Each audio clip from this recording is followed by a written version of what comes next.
Hello, good time of day, everyone.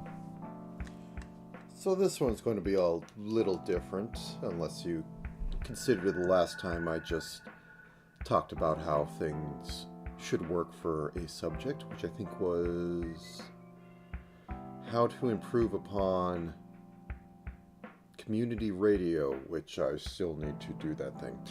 But yes, so this is just mostly me going to be talking and trying to figure out what the heck I'm going to do for the upcoming 7-day roguelike, which is going to be very interesting considering I can literally blue screen my computer with the language I'm working with. So that's going to be exciting. So without further ado, I'm going to be very big brain today. And I have I forgot my graphics card has RTX on it, and VTuber Studio had a RTX face capture thing. Probably not the model to show it off with, so I do not know if there is any improvement or not. The display for it is funny, but without further ado, so right now, I'm just going to noodle a little bit. Is this on top? This isn't on top. I'll close this. I need ideas. Sure.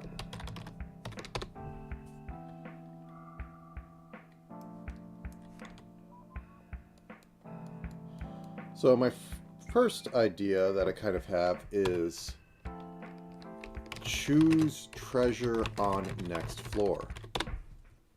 Also, I guess the other thing to say is I'm trying to avoid what I did last time because it didn't really work out too well. I like the concept, but the way that I did moving around the map confused everyone. So, not doing that again. I'm going to stick a little closer to this previous one. And by like choose treasure, I mean you find orb on floor, present it to the door, and orb type next. A little more complicated than that, but yeah, sure. Next one I had, I kind of had in the back of my mind as not archaeology, adventure, where you name the things that kill you.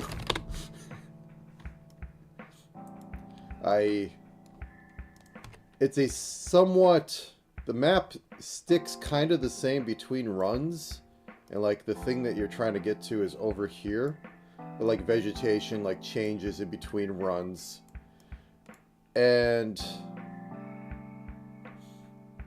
you'll have like the monsters will have like a territory range that slowly shifts around, but when you're killed by a monster,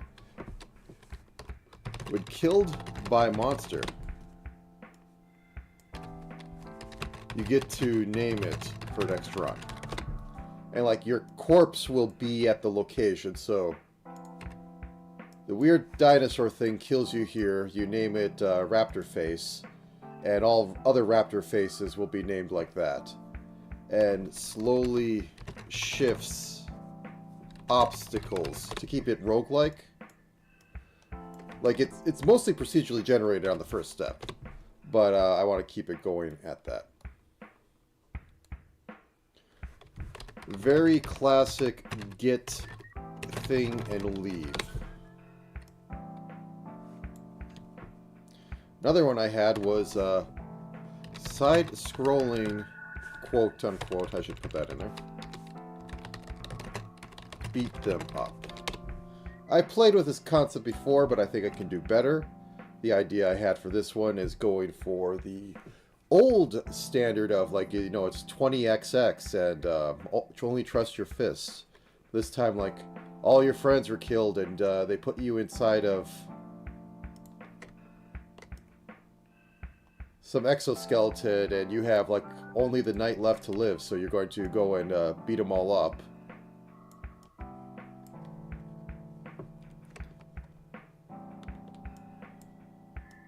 Something like that. Make it very sprite-based, enjoy making the sprites on there, and have an energy system for laser beams and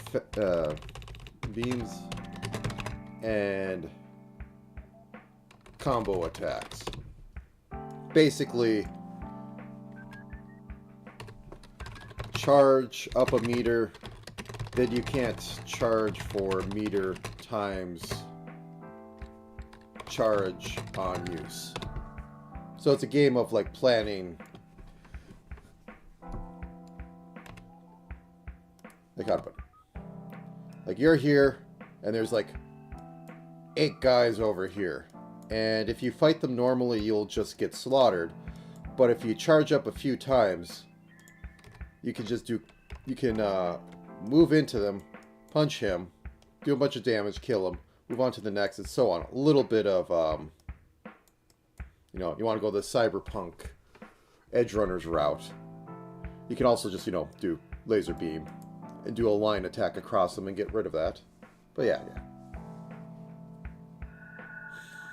But you gotta maintain your charge. Like you charge up just enough between things. It's like you can take out this group here, and like maybe you get over here, you can take out 1 or 2. But to avoid being mobbed, you want to charge until the mob's on you. Smash up the big part of the mob. Maybe charge up a bit more for the other ones coming at you, because you're about equal with each one of them otherwise. That's the thoughts on there. Little, you know, complex, but I like the idea of side-scrolling beat-em-up roguelikes. It's an interesting concept. Anyways,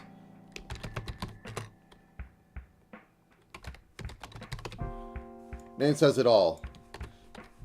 You have time limits to loot a place. Enemies are very weird and need knowledge to get around. Can go full silly. Like, one thought I had on that is that I would say all enemies break a rule. Because I had the thought, the most ugly, disgusting thought, of a clock golem.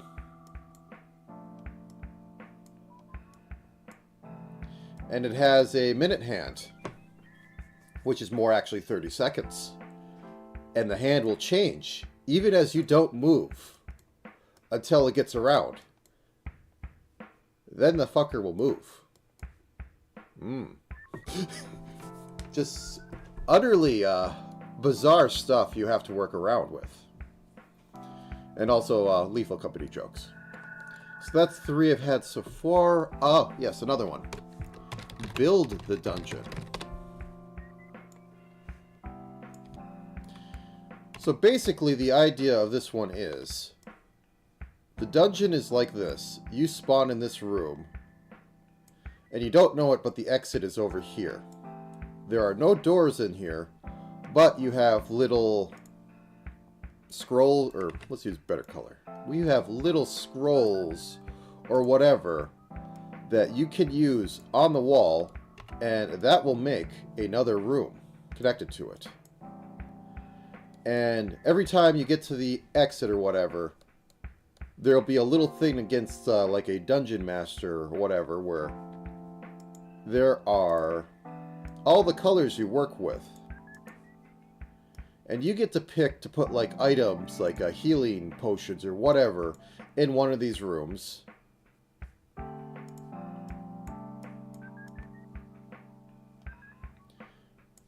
And he could put a monster in like any of the rooms.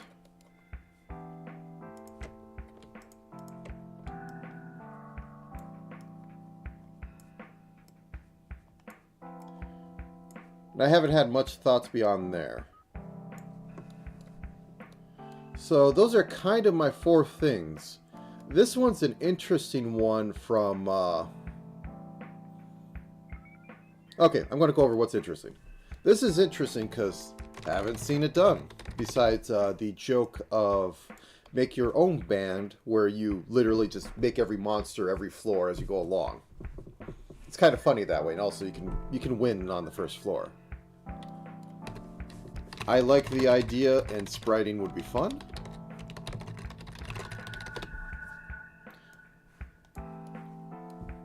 This one is make bizarre enemies. And this one is haven't seen this idea.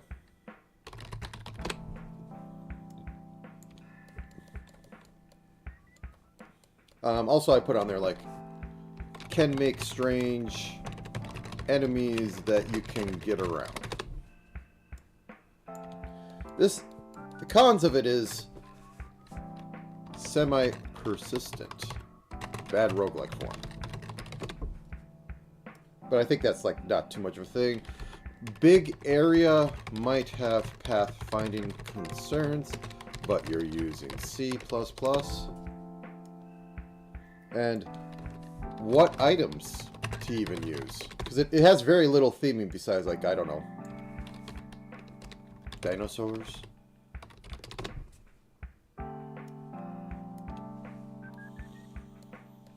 And the thing on this one is beat them up is hard to do.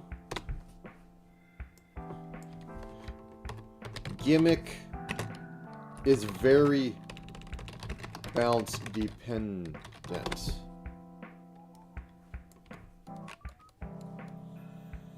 This one, the downside is this literally is what you do.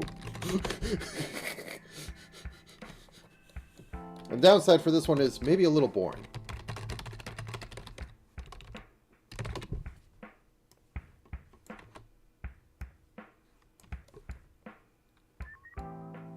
Oh, I didn't even address this one. Could make really interesting choices. And also maybe a little boring. So from this one, I'm honestly drawn between either Rogue Company and the whole adventure to find the thing. The theming, I could make it very archaeological. I could make it Indiana Jones. I could make it Made in Abyss.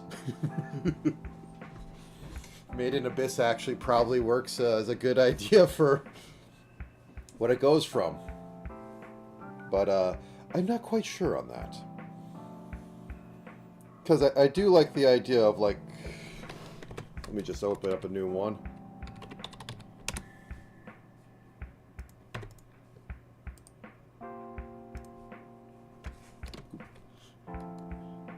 So I like the idea of it being... Oh yeah, that was a... that's an interesting game they made. Because, like, I can make, like, really weird-looking creatures that do things.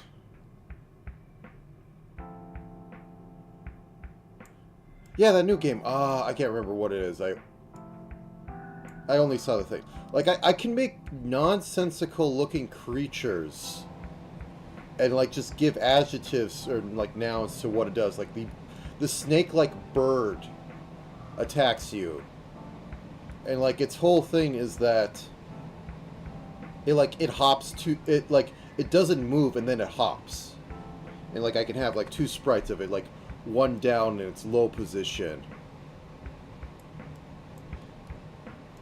Like this. And, like, it doesn't attack or do anything. And then, like, it can hop three squares or something. And then it's in its low position, and when it gets up, it can then make attacks. Clean fall. Okay, thank you. Like, I can make a bunch of weird moving enemies or weird attack enemies or, like, literally have a, you know, good old-fashioned dog.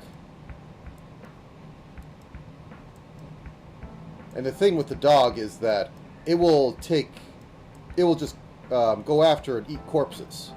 If you carry around, like, the corpse of something and throw it in front of the dog will go over and, like, eat the corpse for a random number of rounds and you just get by it. Or, like, all the other dogs will crowd around it because they'd rather go after the dead thing than you.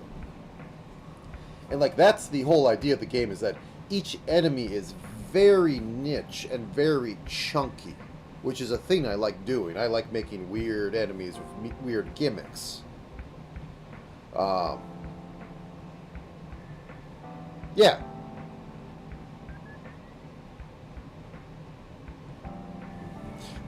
Yeah, you might find items on it. I would think I would scatter some of them, and maybe there'll be some, like, not monkey enemy that, yeah, where a not monkey enemy now has the item because you dropped it as a corpse, and it was around when it killed you. So the next time the adventure comes around, like, its territory has moved, but its territory was over the corpse. So, like, it does all the checking to see what interactions it has with the map, and now you have a monkey with a shotgun.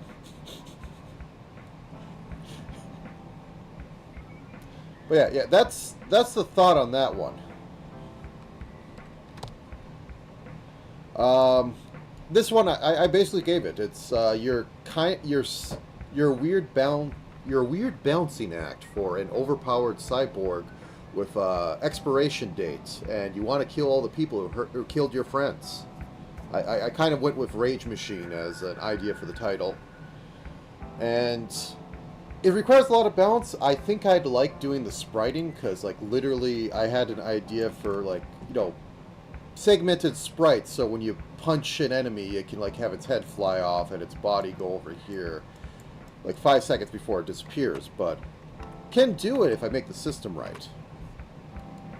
But I don't see a lot of upgrades. There's the thought of doing because you're a malfunctioning machine, like you're melting down. The thought I had in my head is whoever dies, who's dying, and, like, finishes putting together says, "You're finally hot now, nuclear hot," and your whole, like, power system is melting down, and therefore you have to make decisions on, like, hey, you can lose 1 charge max and do 2 more damage in order to keep going, like, stuff like that. But I don't. It all hinges on balance, and that will be the fun of the game. Otherwise, it's just an art piece, which, I mean, I'm not against. But I don't think it works well enough in my wheelhouse to do that game. That seems like more of a long-term thing in order to get the balance right for it to be vaguely interesting. Now, Rogue Company. Rogue Company I've had in my head for a while because, once again, weird enemies, which this one right here I like. This one is weird enemies. As I said, I put the clock guy down, the clock golem. The clock golem will move every 30 seconds if you don't move.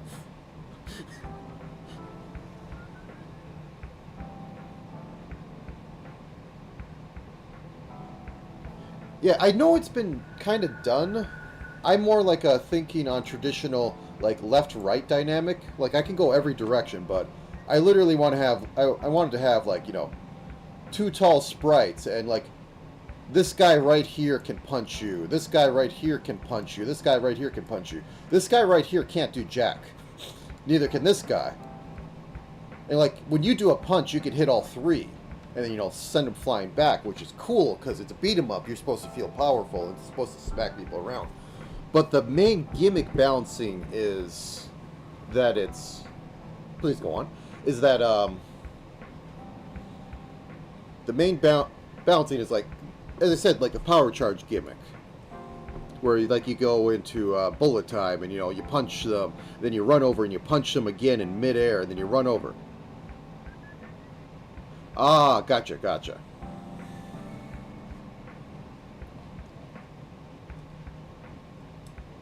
Not quite like that. Like, I wasn't going to have an actual timer on the game. It's just, theming. Yeah. I mean, I could add it, but it's a 7-day roguelike, and having hunger clocks is generally not a great thing. Because, I mean, like, you're not going to be people don't put a lot of time to 7-day roguelikes and playing them, even. Like, they'll go through the list, maybe they'll like some things. I've had some success in the past, but you're there for the main gimmick, and I don't know if I can do the main gimmick well enough for this. Now, Lethal Rogue, or Rogue Company, some thoughts I had on that. Like, the standard, like, hey, you're going to be executed for something, but the wizard said they'll take you in and, like, you'll get to live or whatever. So, like, they send you... you have portals you can choose to areas you can go loot for magical artifacts or whatever to bring back to pay off your debt. And, like, you know, they're suicide runs, but, the thought is that as a rogue, you can have, like, some sort of endurance stat that doesn't really build up, but you can come back, take a rest. And the endurance stat lets you run real fast, so you get multi-movement for free as long as you spend it. And then I can make the absolute insanest enemies, such as the clock golem that does not respect your movement. I had terrible thoughts on making, you know, totally not FNAF enemies that only move when you're not looking, unless they're right next to you within a certain distance, in which case they will, you know, surprise you and try to kill you. Other thoughts of being, hey, there's this room of all these, like, statues. This one right here is kind of different. And if you walk by it, it's going to start attacking you. I think this is more in my wheelhouse, because it is quite literally the joke. It's all joke enemies, but they're all serious, deadly jokes. Yeah. Like, this one doesn't quite break a theme. I mean, there's probably been ambush things before, but it breaks some expectations, but it's totally in the realm of things. And, Springlock animatronics aside, Coilhead is literally that enemy in Lethal Company. I don't know, because it's always been considered a sin to have, like, field of view. But maybe I can add it.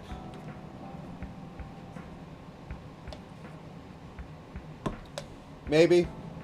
I'd probably throw it away, but just having an enemy that has, like, a very small aggro range, but moves around, like, constantly towards you once it knows you're there, when it's outside of range, and, like, possibly really fast, is an interesting thing, because it's going to lock you into a corner, and you have to run by it or something.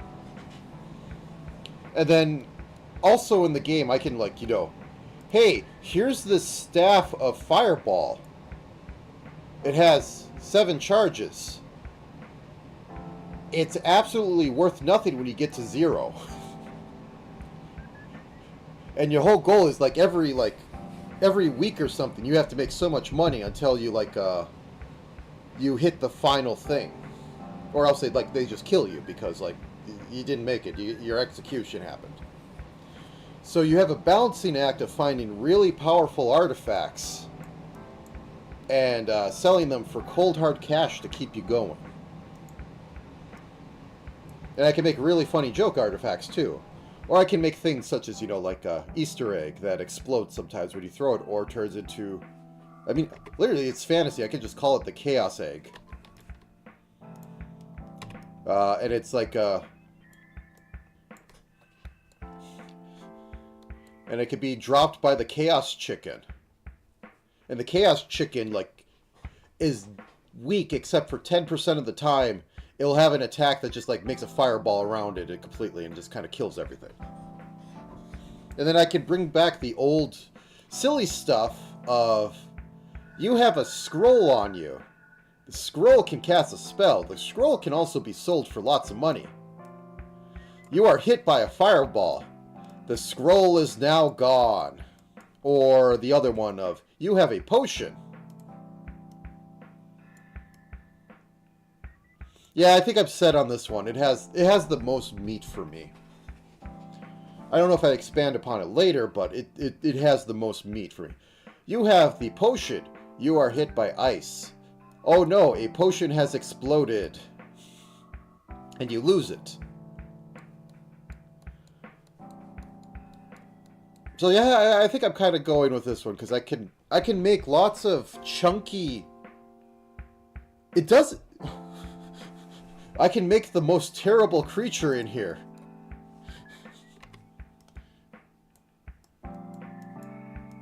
The Rust Monster. And in Lethal Company fashion, it will go yippee when it sees you. And then brutalize your money. Like, it doesn't even, like, destroy weapons. It will destroy gold. It is just there to make your life horrible and make you vulnerable to everything else. Like, that's a standard enemy, but it's you know, it's been looked down upon over the years, but yes. So on a little bit of that, because this game is all about like knowing stuff, I want to have like hints that enemies are around so you know what to expect. So things I'm going to need in there is possibly excuse me. So like you're here. I'll be using sprites for this because I'm using sprites now, and actually, does this show up over this? Okay, good. Whoop, of course I opened the wrong thing. So I can, I had issues with Godot in the past, but I don't have that issue anymore because I have found out that I can literally work at, like, Game Boy size screen. This is what I have set up for something I'm playing with a little bit. And then I can set the screen to be whatever size I want, but it'll be pixel perfect to that other one. And usually I just do ×4 or ×8, whatever. So I can keep this as like a small little screen, but have it be readable by people, because that was one issue that came up with me using Godot, is that either I had to make the sprites bigger, which caused issues, or I had to make them bigger as a setup. But now I can like put in a config file and have it change size or whatever. But anyways, so we have this, and if there is, you know, a Freddy Faz Golem over here, you can have stuff like it will do a flood fill of a certain distance, and if that is at the edge of your thing, it will do her. And you can see the enemy over there. Or you can have like things like metal grating, and that could be like a few different things, or just like footsteps or whatever. And you'll see these little things pop up, like after you make your move, you'll see this pop up of like the edge in that direction that the thing could be, and then you have an informed decision of walking over there or not. Now enemies like, you know, the statue is its own thing that you learn once and then you understand it. Like, you can trivialize the enemy after you know it.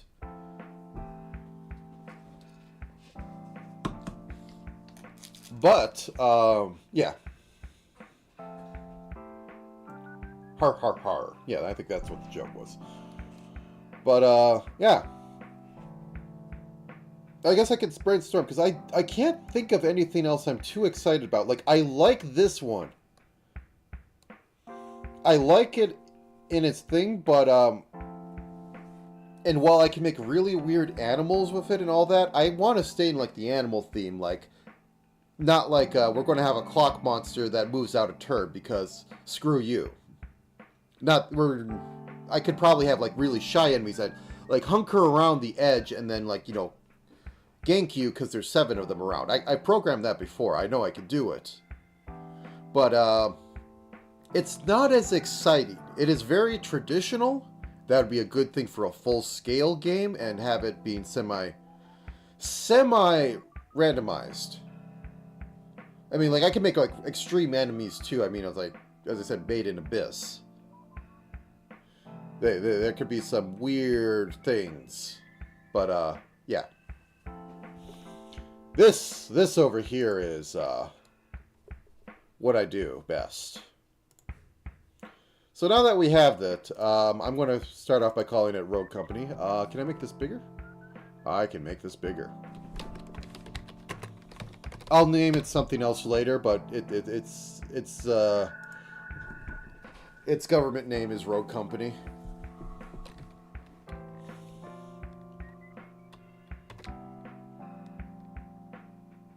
Yeah. I mean, like, the ones I've done before, I've had literal slot machine enemies. if you remember, if you know way back then, I've made slot machine enemies. I've made an enemy that was a... I might bring back that sucker. That's a really good, stupid enemy. Where you... the enemy was literally a mirror. So it showed you your reflection. And what that meant was that it used whatever weapon you were using. And the thing was, it was weak against blunt. And like, if you didn't use a weapon, it just kind of had to bump you because it couldn't make the weapon hit you. So, and its bumping was like just 1 damage. And you did more damage punching it than otherwise because, you know, it's a fragile mirror. So I might bring that sucker back because that'd be funny.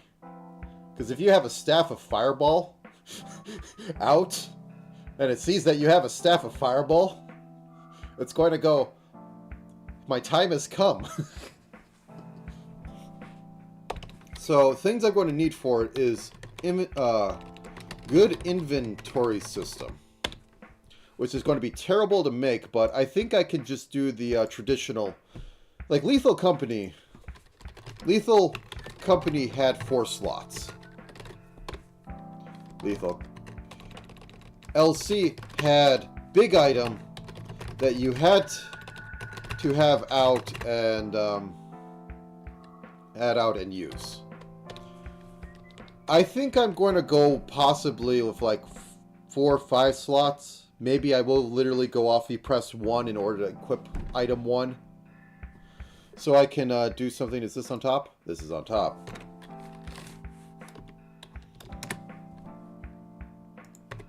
So I might be able to go with, like, you know, I can make a map now. Oh god, I can make a map.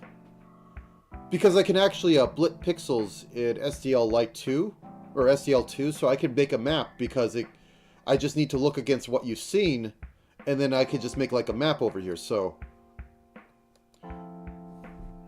this will be our main screen. I want to have a scroll log because otherwise, how am I going to make all my jokes if I can't make my jokes? We can have the map over here, and we can have, you know, here's your portal out, and the portal will go away if you don't make it back in a certain amount of time. And we'll have, you know, the timer up here.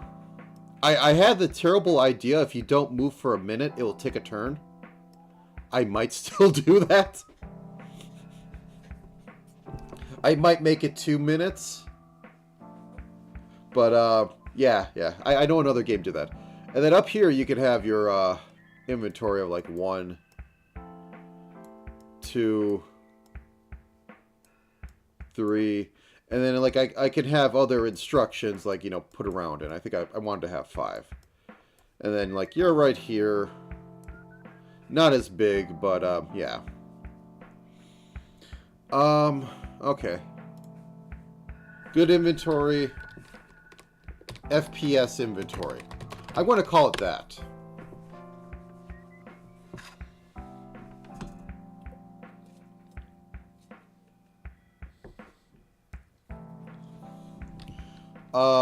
Map system. That'll be fun. I don't know if I want to do Stitch stuff, because I've been wanting to play with Diablo 1, but definitely Diablo 2, stitching together of environment based on a macro tile set.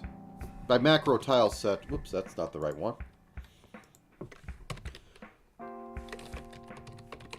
By tile set, I mean, like, Diablo 2 has some logic in how it generates its levels, where it will go, okay, you start here, okay, you have thing over here, this is now connected. You move thing down here, these are now connected, nothing around here to connect to, okay, you move thing over here. These are now connected, roll to see if you connect these two. and then it just generates a map of in a sorry, a map in a grid of spaces explored and spaces connected in direction, and then has a giant list of like tiles, either bigger or smaller, because it's like it's just abstracted at this point. And this will be like something like you know, like this over here, and then like there's a treasure chest right here. Like that sort of stuff. And then like it picks one and stitches them together. There's more rules to that. But that's I mean, that should be a gold standard, I guess, in gaming. And like I think Spelunky does the same thing. So it's a winning strategy. I've just never done it, and I'd have to think about how to do it in the middle of a roguelike, or of a 7-day RL, which is interesting. So I don't know if I want to do that, but probably. Because it'll allow me to make very, very specific things in there. Because I said I was going to have portals that, like, they go to their own little world. So you don't just go in one and you never enter it again. You go in one and it has a set of, well, actually, let's put that down. Each world has own set of enemies and generation and items. So maybe you might want to go to, I don't know, Super Explodey World in order to get the staffs, in order to get like staffs of Fireball, so that you could go over to this other world that has very deadly melee enemies. And so you can like pick them off at range or something. Or you want to go into the Alchemist world and grab all the potions of fire resist before you go into, you know, Explodey world. And sort of generates, you have to map out what you want to do. And like the end game worlds are just really, or the end game ones are just like really terrible and hard, and you probably want to be geared up. But you can go into them anytime if you want to do like a little run and like grab the super sword and maybe try to beat up earlier things and hope that the rust monster doesn't eat it. So that's a thought. Use stitch macro tiles.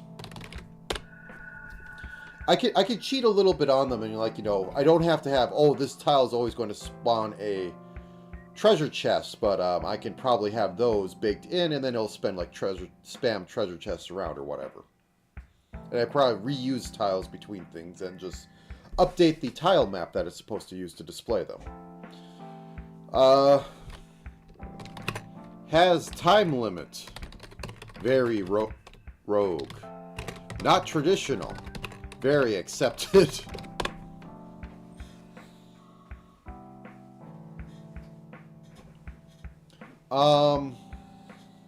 Can make wacky memorable items.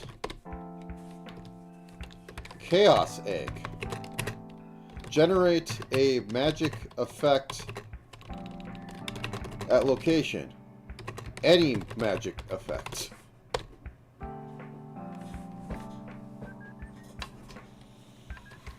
I suppose I could move that over there. Wacky enemies. Try and break rules.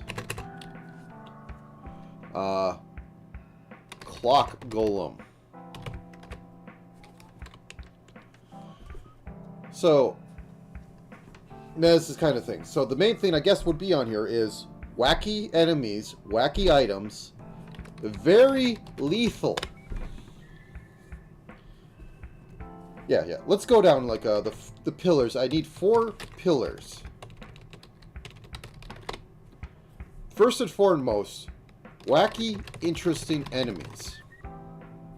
Interesting items. Use or sell.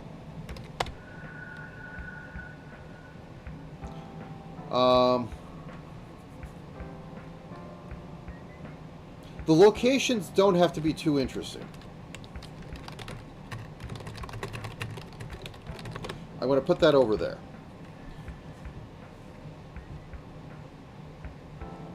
time limit.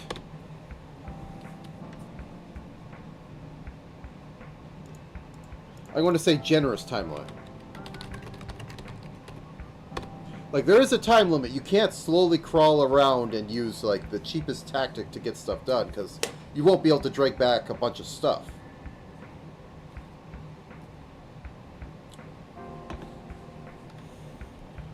Understandable areas. What I mean by that is, go to alchemist area to get potions.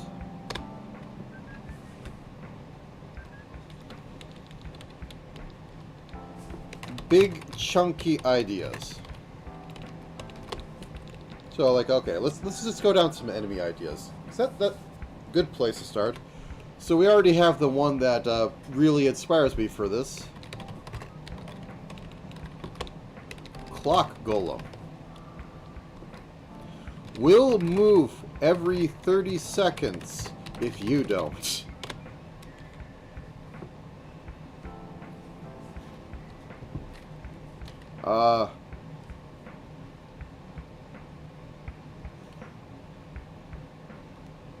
Bear armor.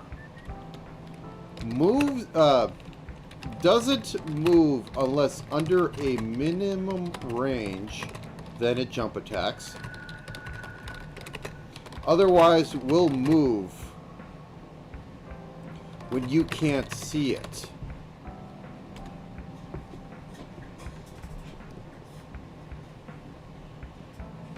What else? Rust monster that eats all metal, magic or not.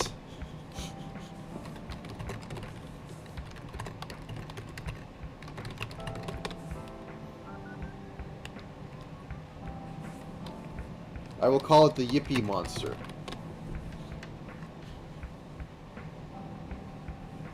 I don't know. Maybe I could do this. Giants. They are 2x2 tiles. This will be pain to program.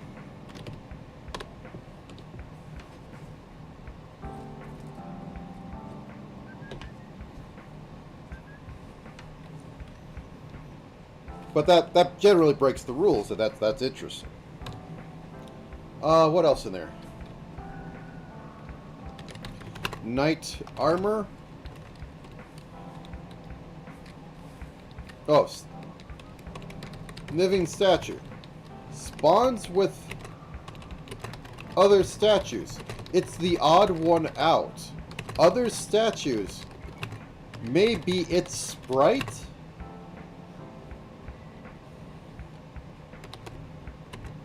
But the collection with a living statue there will be a different. So that breaks the rules. What else can I have? Mirror. Uses what you currently have out. Have fun with your Wand of Doom. I've used that one before, but it's a glorious thing.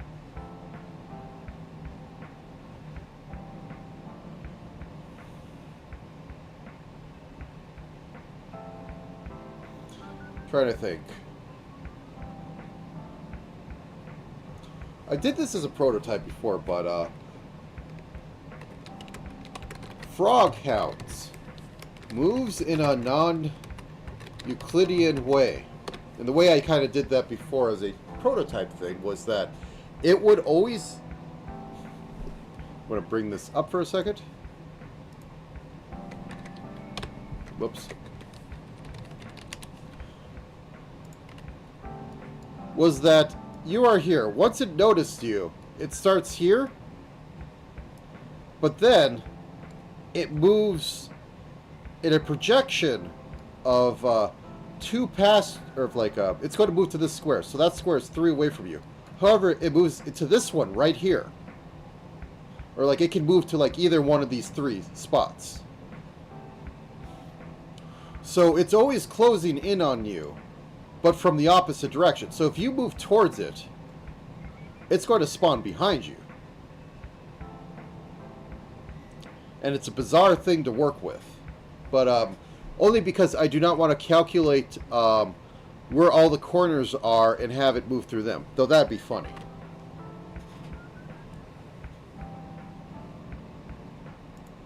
Anyways. Can move to any square that is foo away from you, but not adjacent to it. Something like that. What else can we have in there? I want to have a big collection, because the more I have, the more I can have rare ones, which will terrify people.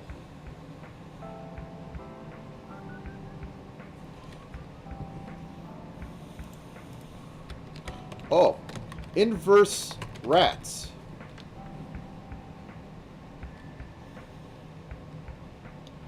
Damage dealt to them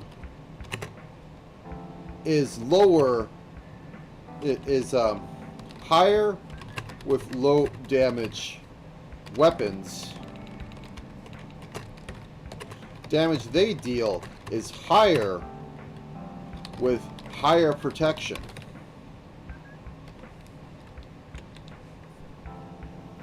Like, this is a literally non-lethal enemy in the beginning, and it gets more lethal as you go along.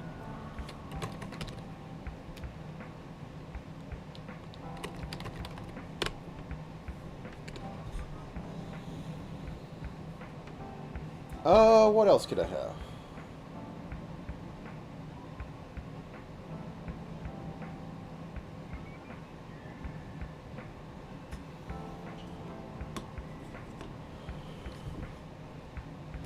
Item swarm. Literally an entity animates items and can use them at any time. Items float around it in real time to show how screwed you are.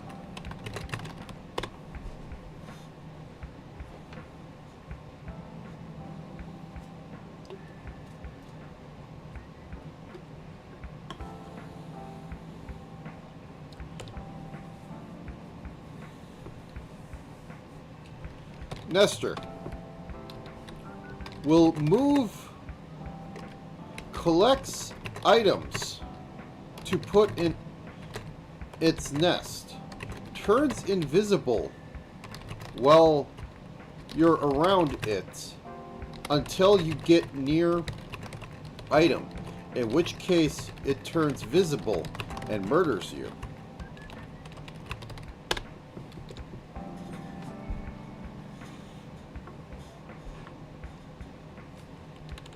I will put a note here. The item vanished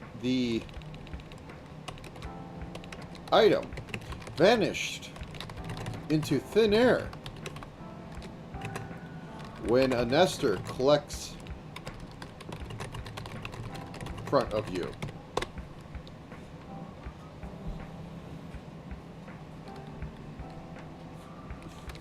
Chaos chicken. Its attacks have a 10% chance of doing any magical effect, like chaos eggs do. It is not concerned with surviving.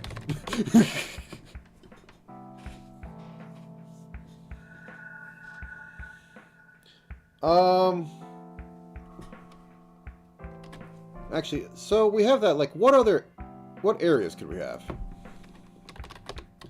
Alchemists can get potions. Yeah, delete it. Magic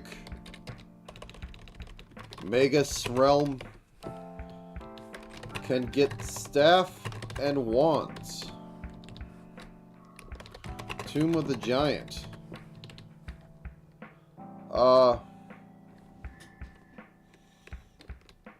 Rare artifacts and loot.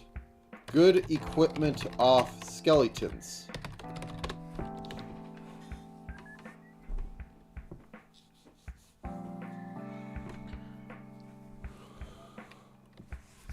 What other interesting ones? Ooh.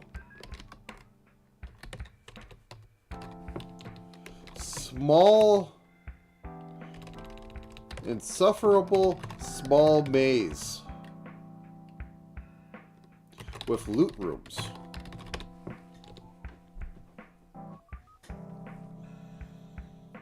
Think of a few later, but so we have giants. I suppose we could have like subtypes of giants too and all that. And some of these could just, spawn anywhere. Ooh, museum. That's a good one. Or collector's realm. Lots of random things, but utterly trapped and has lots of terror.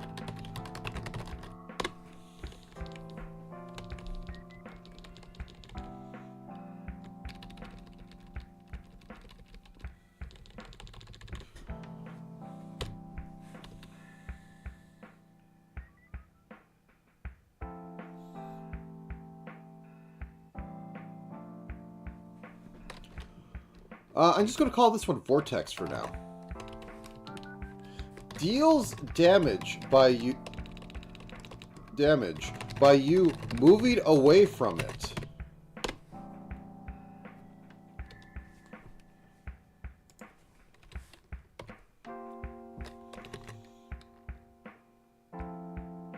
If you otherwise it moves towards you to do massive damage when you are next to it. That's interesting.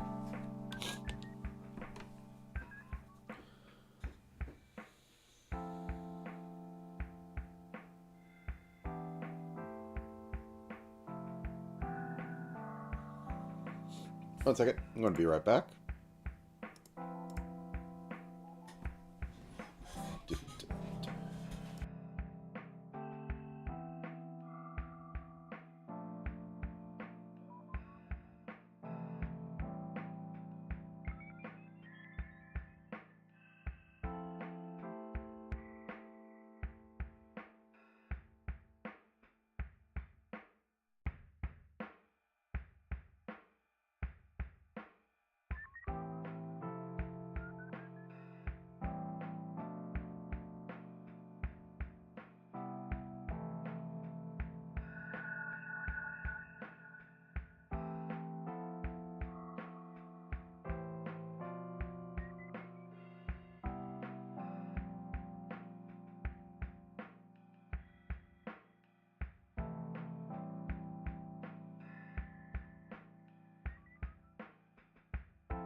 Okay. Oop. Maybe I can make this a little bigger now that I look at it.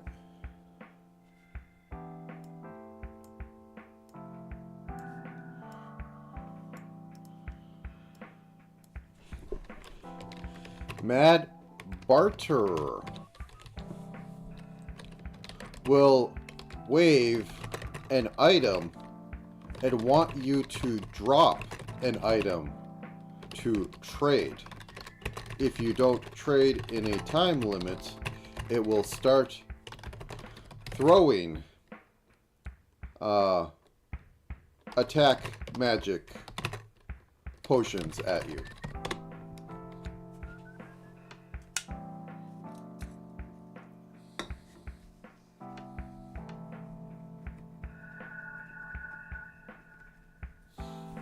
I don't know if this one will work, but Map Eater will eat your explored locations. Needs some other interesting gimmick other than its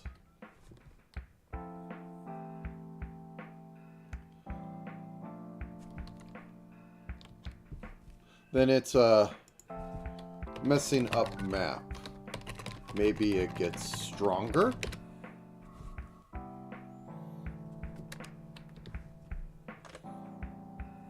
Let's put this at like I'm going to put this at 30 so I can actually tell how many I have.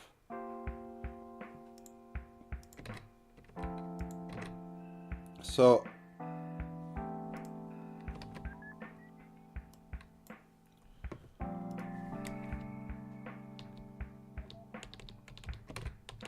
yeah, the question is, how would it randomize the area? I had that thought too.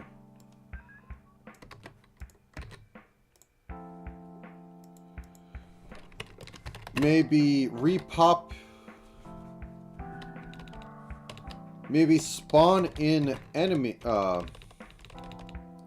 Spawn in / remove enemies in the tile it's in after.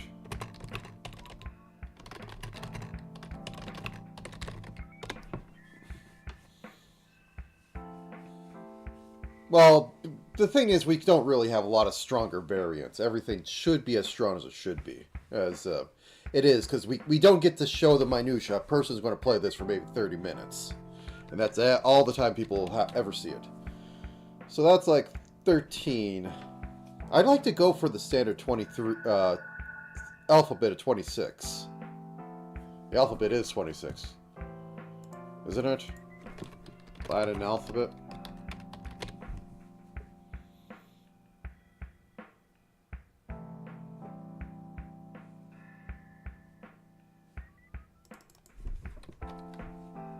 Yeah, it's 26.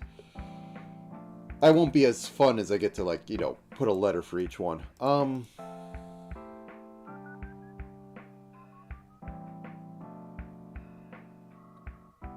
Oh! I'll call this one up. Blind Stab. The enemy can't hit you if it can see you.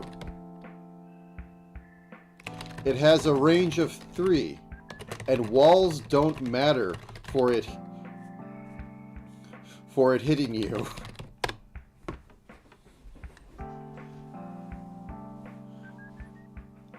You have to startle it first.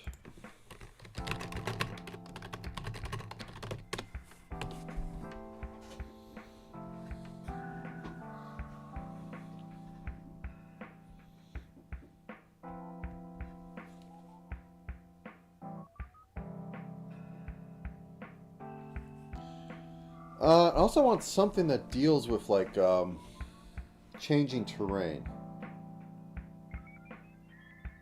Oh, I got an idea. Because this is a this is genuinely not a thing. Wall crawler. Only moves through walls.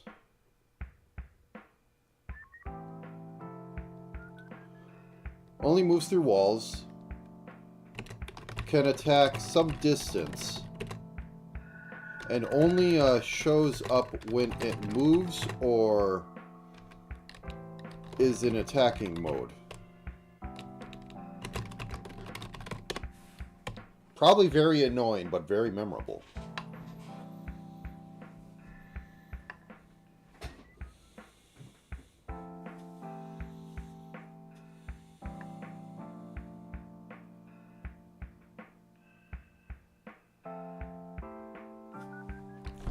And this might be just because I watched some Pikmin challenge runs, but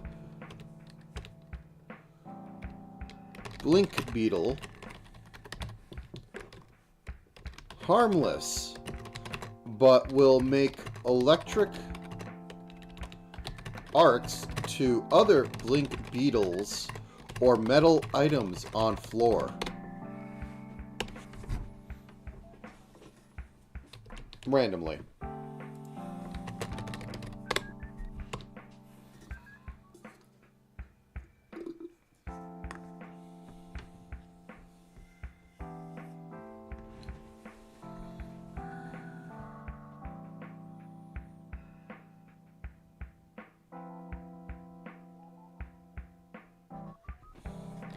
Janitor, harmless, moves around cleaning floor and picking up loose items. If it sees you next to unclean floor or loose item, it goes into frenzy.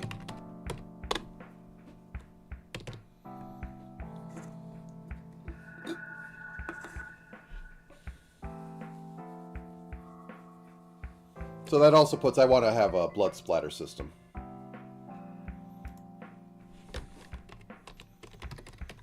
Mess system. Blood splatter, oil splatter.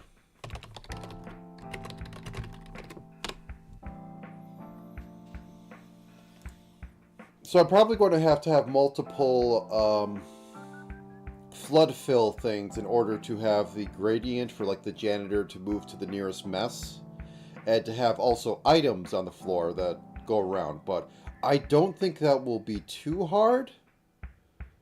Well, yeah, I mean, I know literally that's like, you know, famous last words, but I've done it before in Python, and it got a little slow, and I think I'm going to keep, like, I'm not going to have this be the largest areas, famous last words as well, but this should be faster as long as I work within working in C++, and generally flood fills with multiple start points is a lot faster than flood fills without it. And also if I limit the flood fill for, like, you know, 20 spaces, that cuts out a lot of calculation time.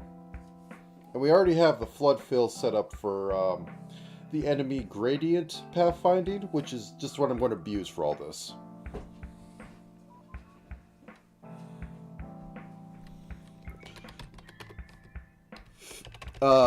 Filth Beast.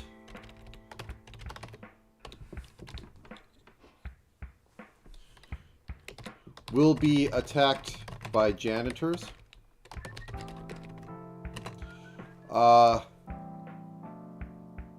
Can spawn patches of filth. Can teleport.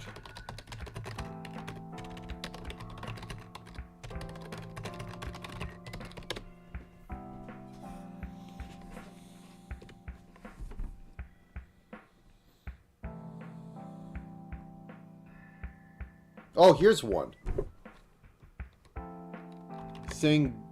Sanguine squid.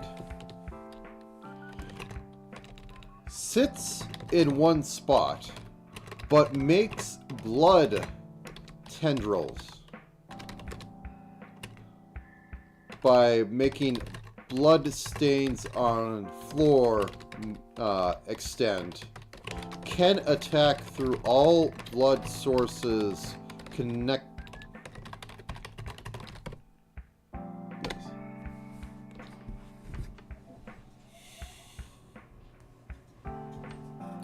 So basically, that one, that's a real interesting one because that means it can attack around corners. And I like being cruel in this. This is to be as cruel as possible. So you have like this corner here, this corridor or whatever. I might keep these at being like too wide, or like try to keep them at a size, which I might need to make giants bigger, but yeah, anyways. So like you're here. The sanguine squid has been over here chilling in its blood. It has been, you know, extending its tentacles randomly without no reason. And then, like, you can see one of its tentacles, and it'll start, like, you know, moving the tentacle towards you. And then once it's right here, it can attack you. So this would probably... There probably will need to be like a normal enemy batch and a requires other support batch. And this would be requires other support, so I can't have like multiples of these in a level, or at least I can only have a few of them. Like I might have 4 arrays set up for these suckers.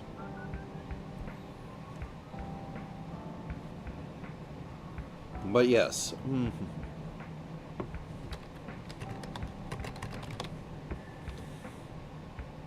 But I like I like the idea of it, because it breaks the rule by attacking through non-attacking titles. Like, you can't attack it. You'd have to, like, clean up the blood or something. And it has to be connected blood, because it can't do it. So very interesting. I need to give a reason for you to deal with it besides it's taking over the entire facility. Therefore, you better do something. Boop. Okay. So what does that put us at? We have 30, 49 minus 30, so we have 19. Let's get a couple more in there, maybe a couple more, because I do love me the idea that there needs to be some common enemies and that they should be randomized.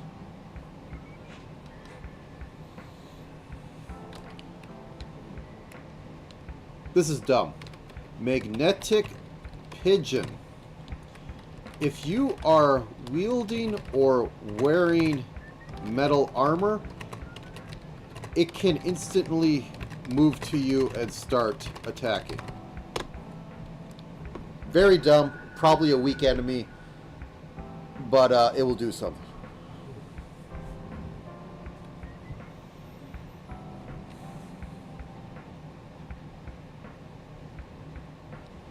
Magic nose.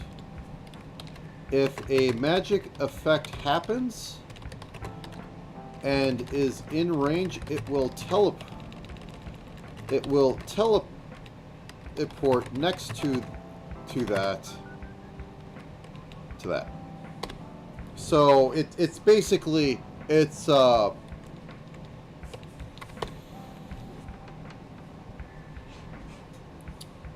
an enemy that shows up and makes the situation worse.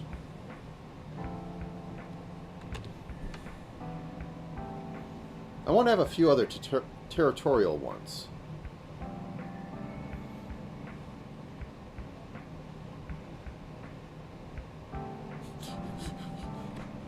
Hiver. Strange, eyeless, metal exoskeleton creature that makes tiles into hive and protects it.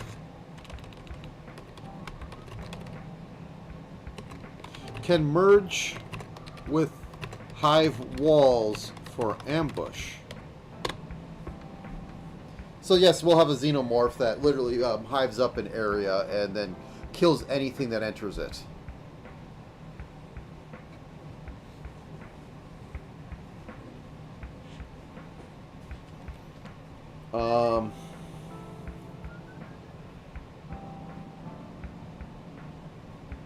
What else is interesting? Lethal Company has the golems that activate, or that has like, okay. Let's literally go through the inspiration list. Lethal Company wiki. Let's see the enemy list. So, going in.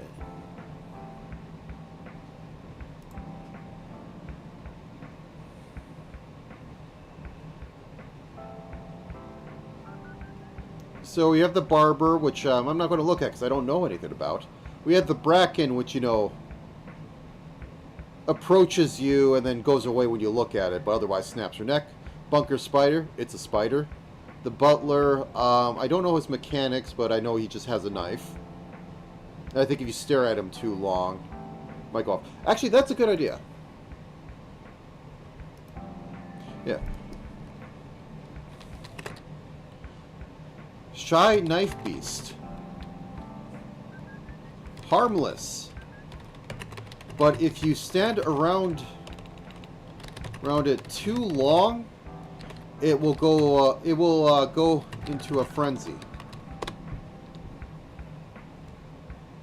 Okay, that's a good one. Coilhead, which I already kind of have. Ghost Girl, which is I think it's in file as schizophrenic or something because only one player could see it, which doesn't work with this. No, it doesn't even require facing. You just have to be able to see it, and you have a line of sight. So, like, there's a room, and if it's a big room, you have to either go, I'm going to have to fight that, or I'm going to have to find a way to cross that room within, like, 10 turns. Okay. I'm feeling good on that one. Hoarder Bug, we kind of have. The giant slime thing, don't care. Jester.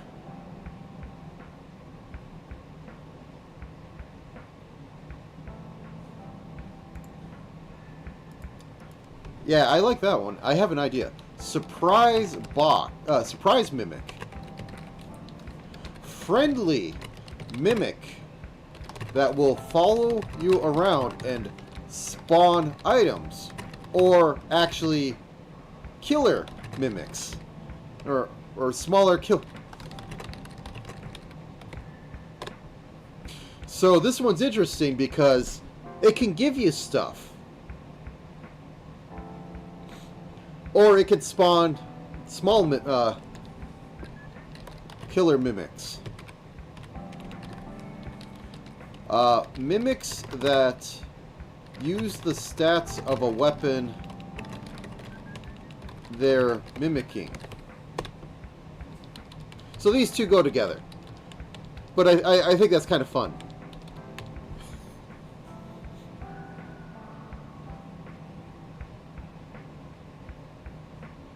And it just wants to give you whatever it has inside. I mean, you could sit there and try and farm it, actually, if you think you could take on the killer mimics. And then I could have killer mimics, you know, around the dungeon that are literally items. So I know that's been done before, but that kind of breaks the rule because it doesn't have its own sprite. But it fits in there. It's not standard like, hey, this thing has abilities that does damage or moves around, or does damage or kind of moves around, or does things that you would expect. Magic Nose is kind of but I need to have a couple ones that aren't winners in here. Masked is one that is based off an enemy that if you have the item and you hold it too long, you become that enemy, which Nutcracker has a shotgun. Snare Flea is something that is just, if you don't look up, you die. Spore Lizard is an invincible enemy that just makes it hard to see around areas.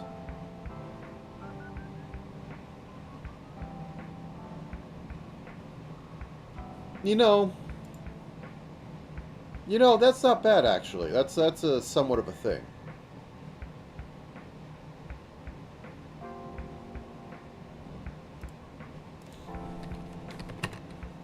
Fog Creature. Wander's Map creates long-ish lasting fog tiles you can't see through.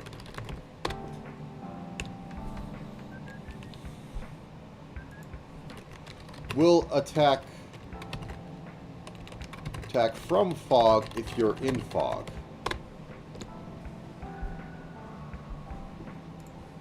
That's kind of interesting.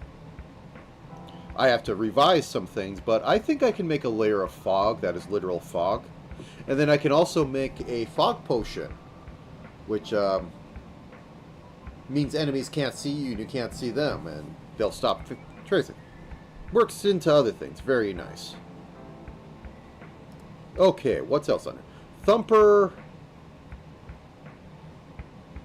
That's a thing. I don't know about that one.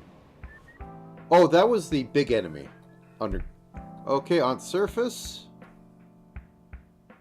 We have the Baboon Hawk, which steals items. We kind of had that already. Earth Leviathan, giant worm. Eyeless Dog, which is there to kill enemies. Or, I mean, which is there to kill... Not kill enemies. Which is there to kill people with Mycon. Forest Keeper, which is the giants. Old Bird, which is the giant robots. Circuit Bees, kind of already have them. I forgot about that. Manticoil. Oh, yeah, these ones, these are birds that pull you around. Roaming Locust, Tulip Snake, Kidnapper Fox, Vein Shroud. They actually don't have too many. The Kidnapper Fox they got rid of.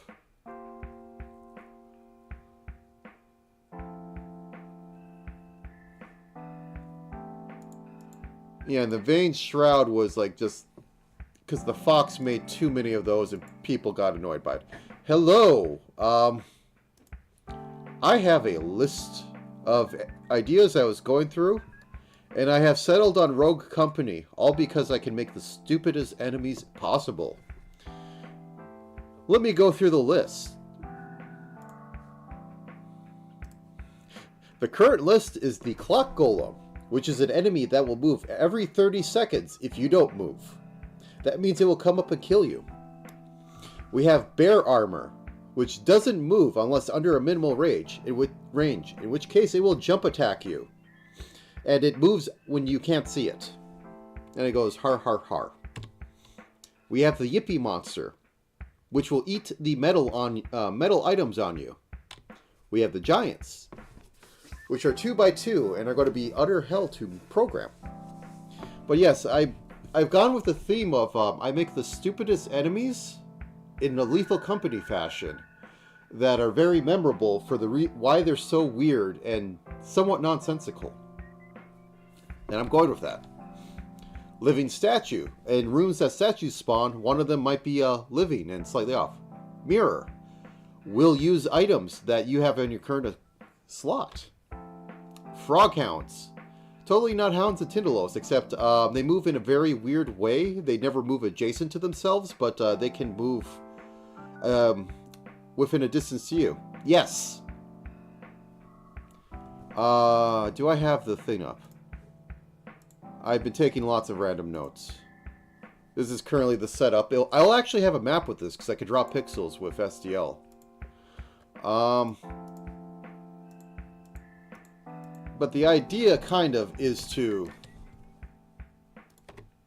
Unless that's on the main one. Nope, I don't have that in there. Anyways. I was going through a couple of them, but I don't think I'm getting any better ideas than this and that I could do in 7 days. But it's all about dying and finding out. So, like, it's the standard, like, hey, you have to pay off a debt. The wizards will have you pay off debt. Here's a room of portals. Go through them. They'll send you to a random realm. Bring us back treasure to sell to us. And each one of them will be an area that is totally not a moon. That will have stuff like you could go to... I have it up here somewhere. You could go to the alchemist area where you can get like potions that can... I can't spell. Or you could go to the Magus realm and get like staffs and wands. Or the Tomb of the Giant that has like rare artifacts and a bunch of adventurer corpses you can loot. As well as, you know, that. A labyrinth, which is an insufferable small maze with loot rooms. The collector's room that has lots of rare stuff. Yeah. I had some other good ones. Like there's two that I'm kind of sad about, but I don't think I will do justice. Yes. The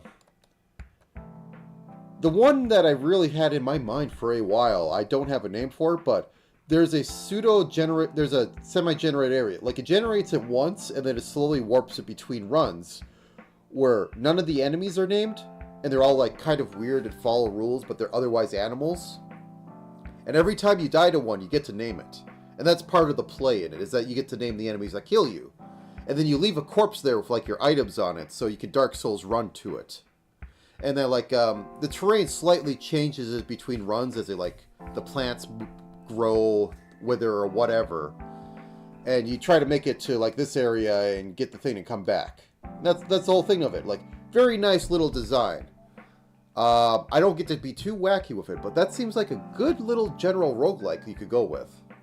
Though it's not exactly traditional, because, you know, the area stays roughly the same. And, like, part of the thing is, like, I don't know, like, somebody tells you about that. Yeah, it is. It's just, I like the idea. I'm not sold on what I want to do with it, because, like, I have some pathfinding concerns, because I wanted this to all be just one giant area. The other one was make us a side-scrolling beat-em-up sort of thing. And that all goes on balance, because if I don't have the balance right, it isn't fun. Because I've done that before. And I don't want to play the balance on it. Another one I had was you build the dungeon by like finding little scrolls to add the rooms next to it. And at the end, you like, you play a little mini game where you say, you get to put a potion in one of the colored areas. Therefore, when you generate that colored area, it will spawn that item. And then the dungeon master puts something negative in and thing. So it can pick randomly, or it can pick on something you really like to ruin it. And that's idea, but it might be a little boring. It's easy to do, and I mean, I could make wacky stuff in it, but it doesn't fit. There's another one where it's like more traditional, but you basically set up the loot table for the next floor by like what orb you find to present to the door to go on. But I'm thinking I'm just going with Rogue Company because I want all the enemies to break rules, or at least be interesting, and you have to really learn to get around. And like, if they're trivialized, if you can trivialize them, even better, because yeah, that's fun. Anyway, not inverse rats that deal higher damage when you have higher armor, and take more damage when you do lower attacks. So that one is basically that one area from Final Fantasy IX, but as rats.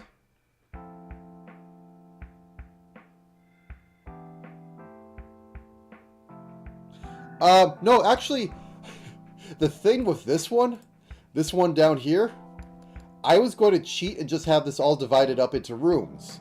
And the only thing you do is that you put it to the wall, it then looks into the next one and just reveals it and makes a door where you were. It's a stupid little thing. But yeah. Okay, I might look into that. The Amazing Labyrinth. Because I've had an idea too of a map that is constantly changing around you. But anyways, to continue on, Nestor will basically an invisible enemy that collects items and puts it in its nest. And if it sees you taking an item, it uninvisibles itself and tries to kill you. Chaos Chicken. 10% when it pecks to use a magical effect, which can be things such as, as Ultimate Doom or whatever. A vortex enemy that deals damage by you trying to move away from it. Otherwise, it will like move towards you, like not doing any damage until it gets next to you, in which case it just starts to destroy you. A Mad Barter, which will wave around an item, and if you drop an item, it will come over and trade for it. Otherwise, it will get mad and try to kill you. Map Eater. This one I'm not exactly sure on, but because I have a map and does something, will eat explored areas, i.e. will eat your map of it, and then it will possibly, if it eats enough, maybe it can re-randomize a tile. Because I was thinking of using the Diablo 2 system of like move everything by tiles, which then means it could spawn in fresh enemies and monsters and whatever. But the tile will be different and you will be confused, and it's somewhat helpful, kind of, sort of, maybe not really. But yeah, it should probably always spawn enemies in that tile, so there's possibly more enemies going on. And since I'm using the Diablo 2 system, I can do the always changing dungeon, as you put it. I'll just have to keep that stuff in memory. Yeah. Which, it can be helpful, but it can also hurt you. The Blind Stab. An enemy that cannot hurt you if you can see it, or it can see you. and it just has a attack range of like 3, so it goes like it reaches his arm and doesn't do anything. But once you're out of sight of it, like around a corner or something, it's still coming after you. Now it can do damage, but it's always coming towards you, so it's like paradoxical on how it works. So I don't know how I'm going to balance that. Probably give it a lot of health, so it may not be worthwhile to deal with because it's lethal company. You have so much time to get back and forth. Wall Crawler, which is an enemy that moves through walls and attacks from walls.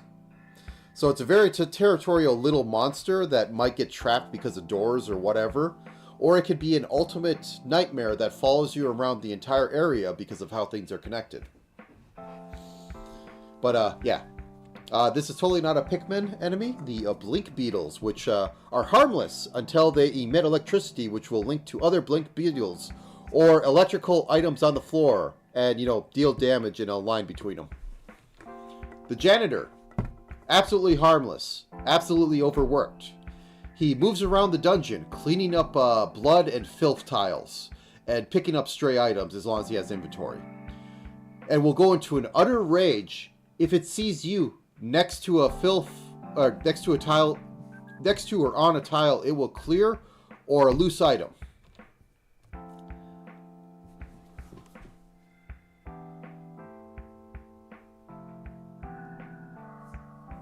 I probably should do that, because it is turn-based, but you can nope out sooner. And also, I was going to have a feature that, since you're a rogue, you have a stamina thing that very slowly recharges, or you can take a nap and recharge it. Like, basically, you get a refill once you come back, and you can heal up like 1 or 2 and refill your stamina. But you can move like multiple squares in a single turn. And that won't count, and that'll only count as like 1 turn. But I probably can keep keystrokes on there or something. Anyway, the Filth Beast, the natural enemy of the janitors, can spawn patches of filth at a distance and can teleport to filth tiles.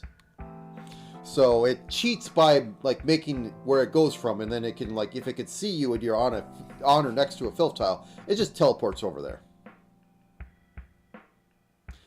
I'm not doing a food system, but the stamina just means you can run faster. Because you have to escape situations. You can't fight everything. And also it fits in that you're a sneaky little rogue who can run around. Seguin Squid, which is my ultimate haha. This is funny. So it's a rooted monster, but it can spawn blood tiles next to blood tiles that it is next to and connected to. And then it can attack out of blood tiles that is connected to. So therefore, it can attack you from off screen, only if you stand next to the suspicious trail of blood. Maybe I'll have its tentacles stay up for a turn. Like once it comes up, you can start attacking it to make it go away and like be inactive for a bit, but not actually kill it because you have to kill the main. You have to kill the Pinhat. Magnetic Pigeon. It can basically instantly rush you if you have... Pretty much, but it doesn't move. Its tentacles can move through the blood, but yes, it's basically an inkling. Magnetic Pigeon. It can either move faster or move instantly to you in a straight line if you're wearing metal armor or have a metal weapon out. Mostly an annoying monster that you can take care of, but if a pigeon walks out and you're fighting something else and then, it just body blocks you by slamming into you, that'll be annoying.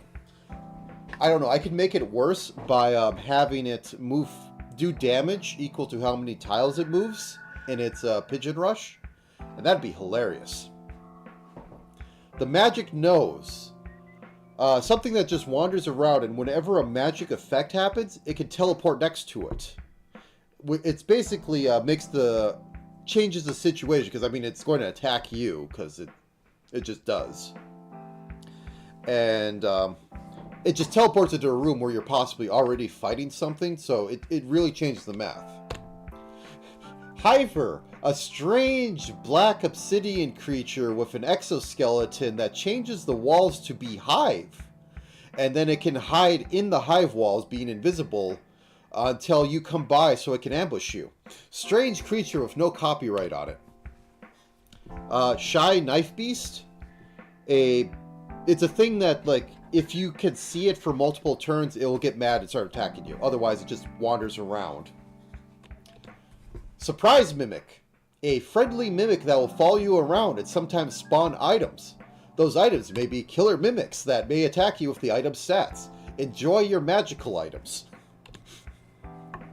And currently where I am, a fog creature, which is a creature that goes around and makes fog tiles that like take a while to disperse that you can't see through, and will only attack you if you're in the fog tile and it's in a fog tile. So, interesting little situation changer that you will see long before it happens. It also makes me create a fog system, which means I can create things such as Wall of Fog, which means that you can, like, you know, put a cursor out and summon a cube of fog to block enemy line of sight so they don't attack you. Or other things like that. Whoops. I mean, all line of sight is going to come off the player, which is all that matters. I did some experimenting with both ways, but I get some weird stuff. But if I only do it from the player, everything should be fine. I'm trying to get up to like 26 and change because I want to have some enemies not appear in some runs, because I love doing that because I'm a horrible monster. Mostly common enemies.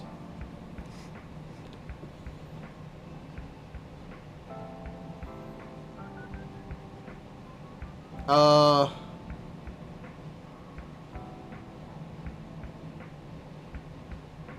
call this one Silverback Hulk.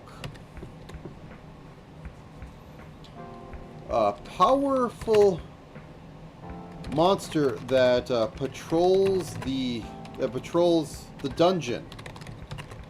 Does not attack you as long as you take no action while it can see you.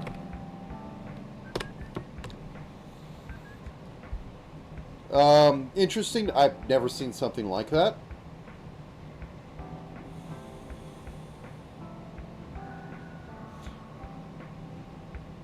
Yeah. That's how I've done it in the past, but there are, unironically, trying to make proper line of sight between if something can see you from its position and you can see something from your position with a lot of methods fails. So doing it purely from one side may create some asymmetry in some situations, which I don't like, but it might be for the best. Now I need to think of some lower tier things. Okay. Drager. An enemy that will capture you from distance and drag you to its nest, where it leaves you alone. I basically have two of them on there.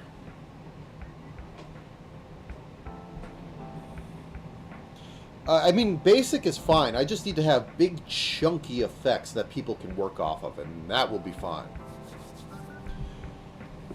What other things?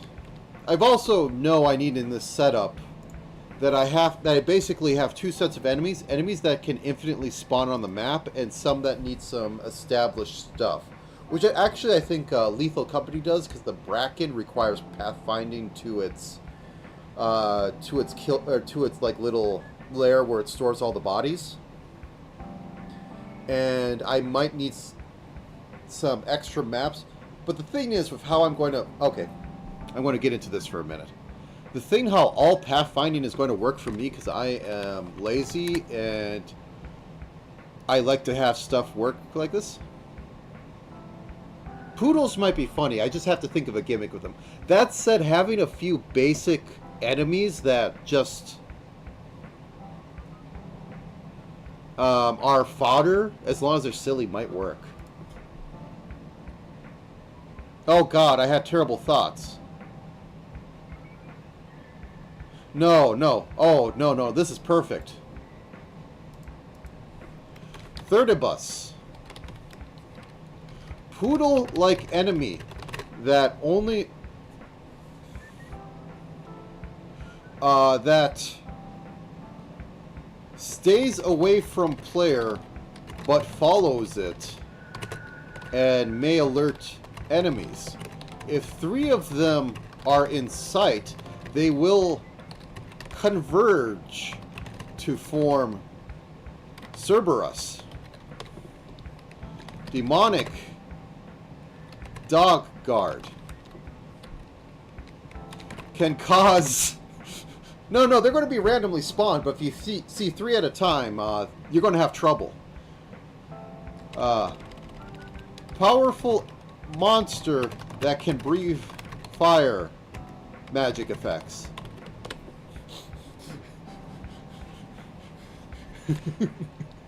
That is so dumb. That is perfect. Because I'm going to sprite this, so they're literally going to be poodles. Until they become the demonic dog guard. But where was I? Ah, yes. How pathfinding works. The combining is the fun part. But there will be at least 3 spawned at a map. Maybe 4. But at least 3 will spawn at a map. And they will be hard to take care of in melee. Yes.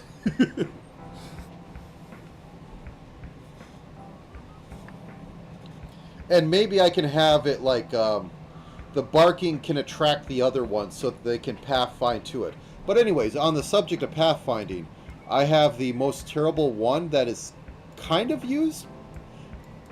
It's really dumb. It allows you to do it like for multiple enemies that pathfind as long as you can sort by distance. Which I have figured out how to do sorting in C++, so works great. Actually, can I run it?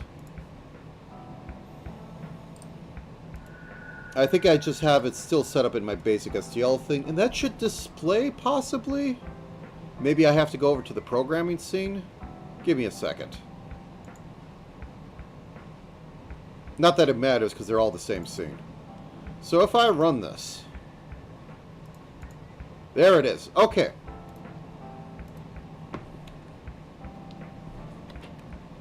So... I have this going across the entire... Oops, I have something wrong in there. But I have that going across the entire map.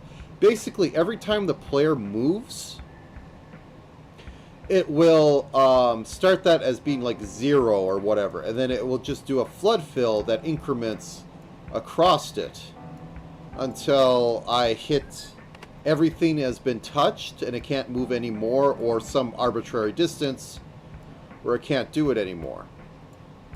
And so what this means... as long as I go from enemy that is closest first to enemy that is furthest away, things will generally not block up and slowly move together. But I also have when enemies are on top of, or like haven't moved for a few turns, like there's something fighting it from right here, don't bother pathing from that because this thing isn't moving. So consider that an obstacle. So now like this is now 4 down here, and this is 5, and so it will path around it. So if I do that, and it's fast enough, like it's in the millisecond range to do the whole dungeon, I can do this for other things in specific layers, and then use those layers for pathfinding, such as find filth. Is like take every filth tile, put that in as a seed, and then go through and like flood fill off that one at a time, and then things can find their way to filth tiles and get rid of them or whatever. So, you know, honestly, I could possibly also do that with corners and make proper Hounds and Tindalos where it's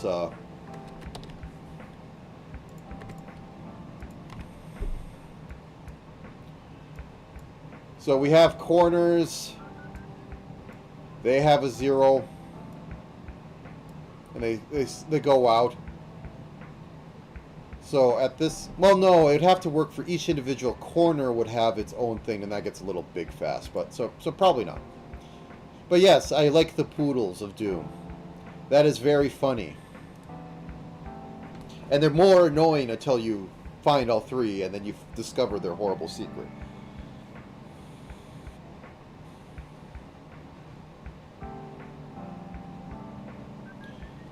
Here's one. Chucker. Will move around to find items and then wander with items and throw item at you. This can be very bad if it has a potion of explosion. Will not attack you without an item. Must go find another item. Items that hit you will go into your inventory. So it's a little weird, but that's mostly so that it doesn't instantly go over and pick up the item that it just threw at you. Though I can possibly differ it, work with pathfinding by multiplying the two against each other to produce a heat map of items that it doesn't want to go to, which are near you but are further away. So it's like a useful enemy if you like getting hit by stuff, because it'll go and find items for you, because it knows where all the items are.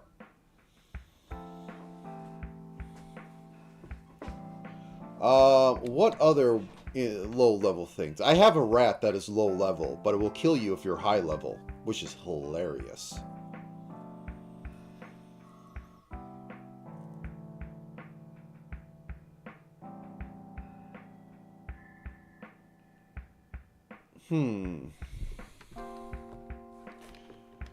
Seed pod.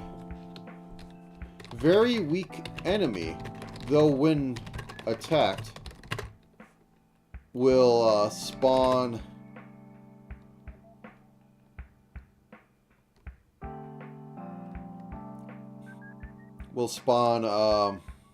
killer vines in random line locations, in random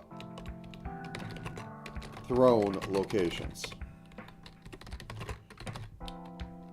Hurts you when you move next to it or attack it. No, just think. Hurts you when you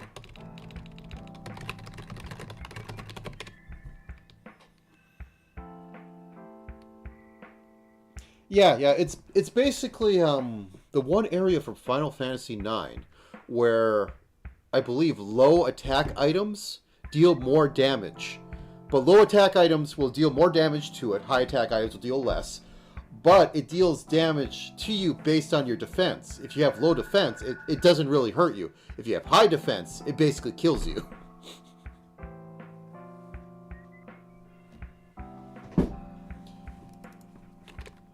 I'll call that Thorn.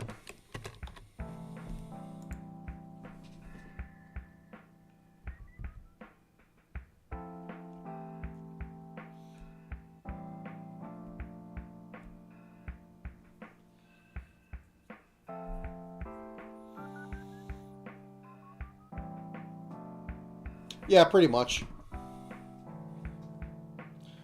But it's an interesting thing because people will go like, wow, that thing's just there to be killed. It's a normal rat. And then they go to like the Tomb of the Giants, gear up in adventure armor, and then an inverse rat just utterly destroys them.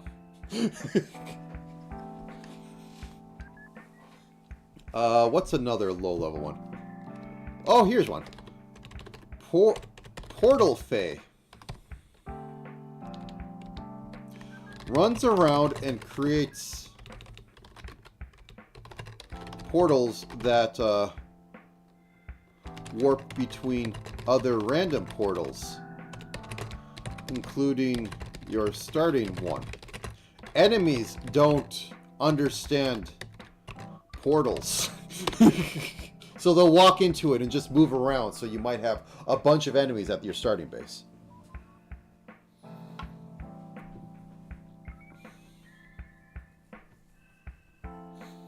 No rhyme or reason, just moves around and you'll be sent to a random portal.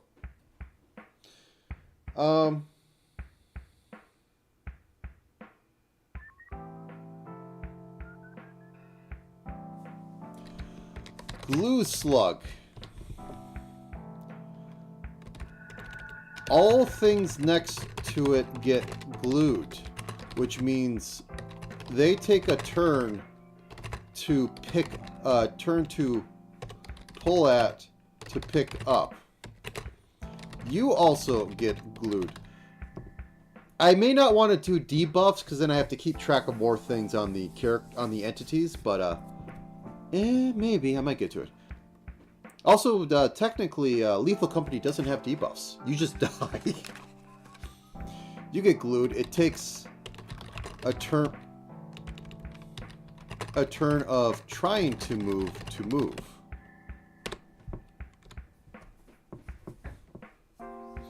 So that's a proper annoying little enemy.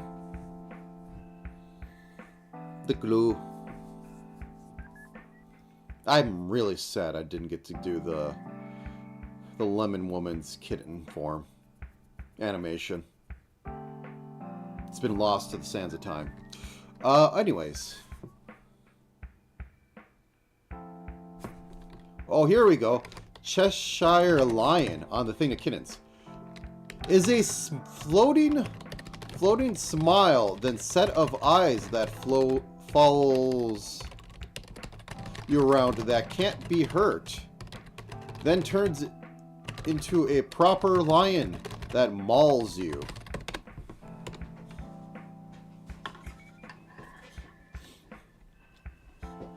So that's an interesting little doom timer. Maybe you can close doors or something to like have to find another path. And the more you see it, the longer it takes to come into existence.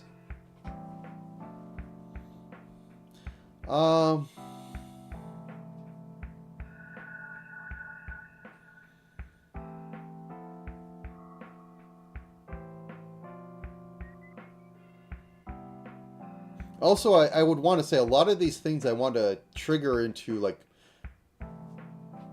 cascade into terrible things that happen that I didn't plan.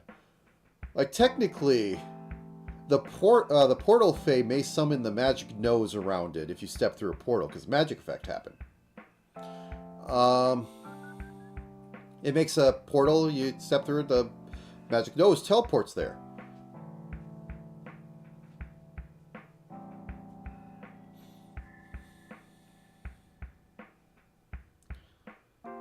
I don't know what other things I could have on it. Because we are at like 36 right now, which is a nice number. But I would like to have like my main idea is that some of these are going to be put into rare groups, uncommon groups, and common groups, and the common ones will have a couple taken out per run through the game. Same with like uncommon, maybe rare, just less. So like every run you'll like get to know the monsters and you come back and go like, I've never seen this before. Oh god, what do I do? Because that's one thing that I've always found. I've talked about this before, not probably here, but I've discussed this with people before, that I find it annoying that people put all their effort into the end game. They'll have 1 million epic level monsters in their roguelike and all that. And then have the same 12 starting monsters till mid-game. Because nobody wants to design the goblin. Nobody wants to design 1 million goblins. They want to design something that has all these special effects. But the level 1 goblin that players are supposed to fight against, they designed the level 1 goblin and never look back. You will fight that forever for the first 20 minutes of the game. Every roguelike run. Anyways,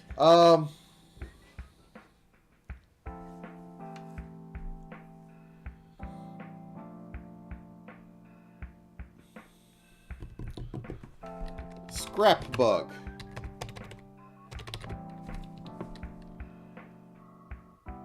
Hides under an item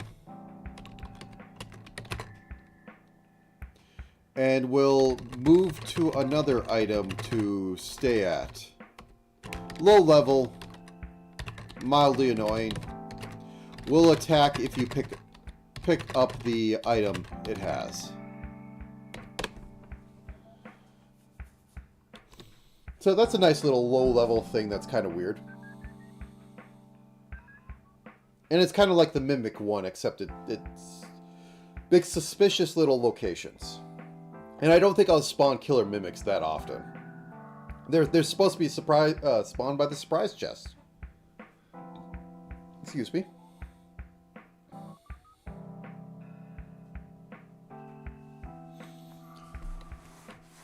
Oh, here we go. Performing doll will sing for X turns. If you leave sight while it's singing, it will come and kill you.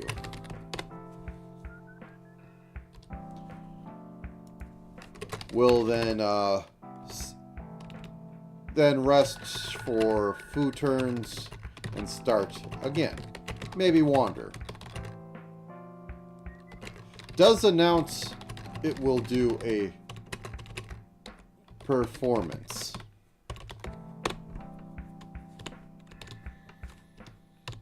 Like, it's more, the enemies are kind of annoying, but easily dealt with, which is nice.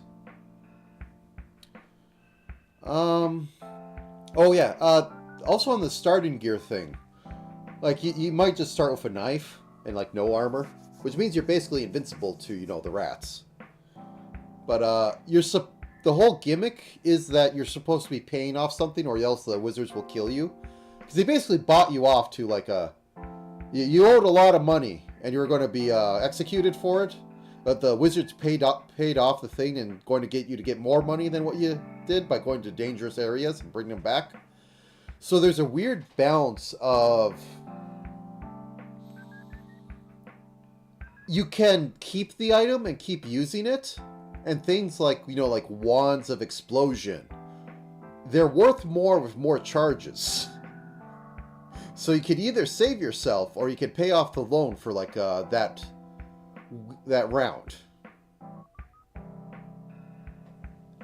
And then also you could buy from the general store of, like, stuff you, like, spent to a degree, I guess. Maybe, kind of. I guess the wizard should, like, give you some small things. Maybe a minor health potions, nothing too expensive. And they're at an outrageous price that if you brought them back, you wouldn't get that much money for them.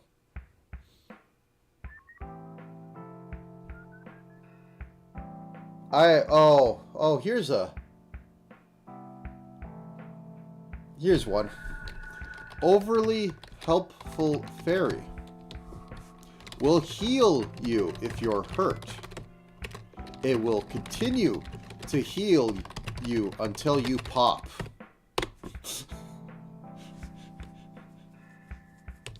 That's a dumb idea, and that goes back to old, you know, D&D rules that if you, what was it? You heal over twice your health, you explode from positive energy or something.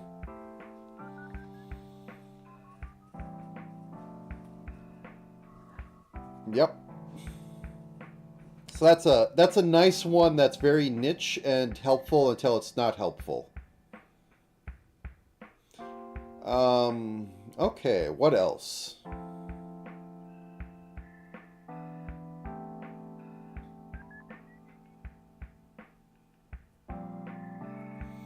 I just had a terrible thought. The rust monsters should hunt down metal items and eat them. And you should be able to hear it eat the magic items. Because that's terrible. Yeah.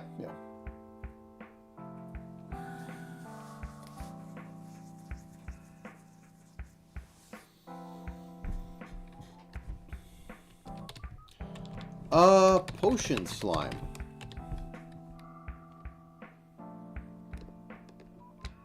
Alchemist creature that goes and finds potions, then wanders around.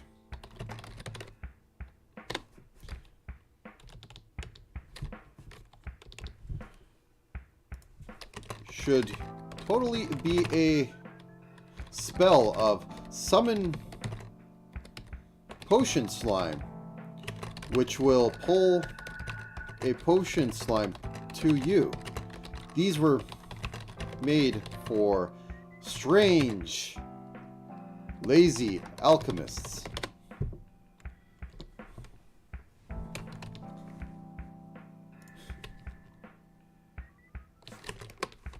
Potion effect happens if you deal too much damage or hit it with ice damage. Otherwise, can drop potion. Very reasonable.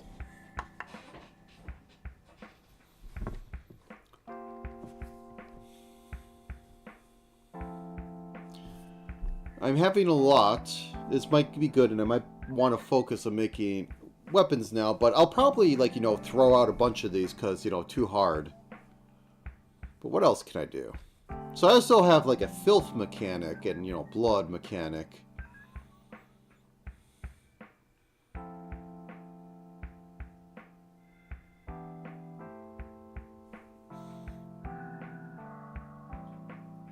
I mean, this one's more for interaction with other things, but, Meat Beast.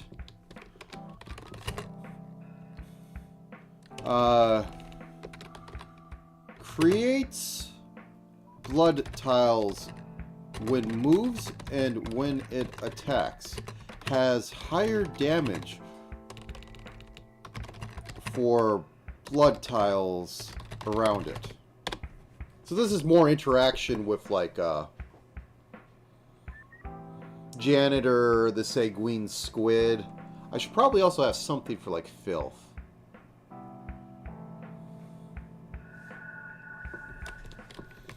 Mud Beast. Or Mud Golem. Leaves filth tiles as it moves. When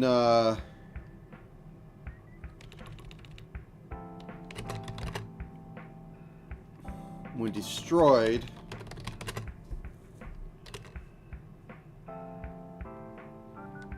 creates more filth. This is more for memorable. It doesn't really break the rules, neither does this other one, but kind of a thing, just so you see, like, these strange things happening in the dungeon as you walk around. Because everything should be able, I should be able to make patrol routes pretty easy too, with the same sort of pathfinding stuff. I just have to pick random rooms to have a path in it, and then I'll just have them go in sequential order for some things. And, like, just, I mean, technically I could have every room have a pathfinding to, like, the center of it or somewhere in it, and then, like, just do the pathfinding, and then have, once the thing reaches the room where it's pathfinding to or gets interrupted, it can then use the other room to pathfind to. So if I keep this down to, like, a low number of maybe, like, a 5x5 grid, maybe it'll be fine. Don't know. It'll be interesting.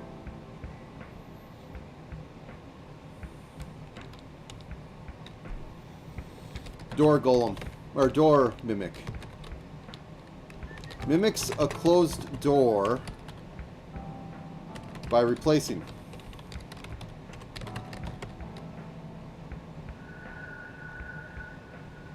Waits until you open it to close the door and start attacking you.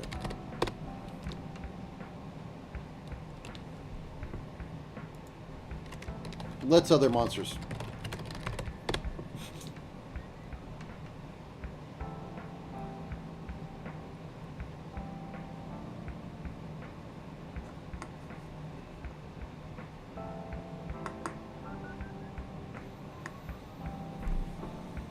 Okay, I still need low-level things that kind of populate and go around. We need to play with it.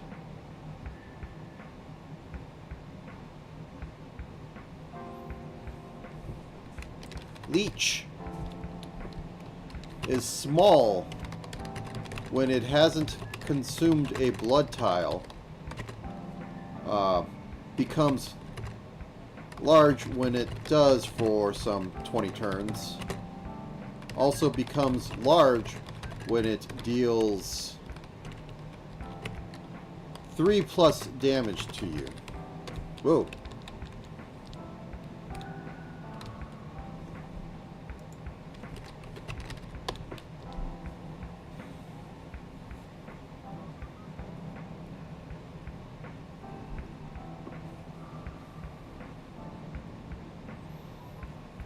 What else?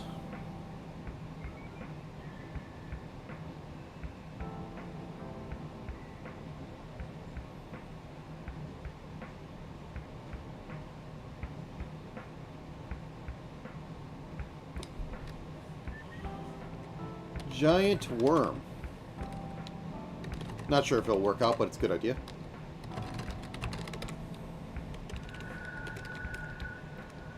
Multi-tile creature with head on both ends. Wanders about dungeon, able to cut off doorways. If a body segment is cut, both ends become heads as it becomes 2 worms. It could probably be done through cellular, through like there being multiple entities, but it's kind of a weird thing.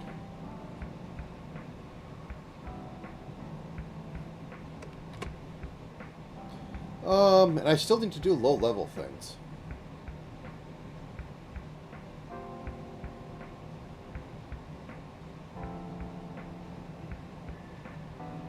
Oh, here's a thing. Oil Sprite.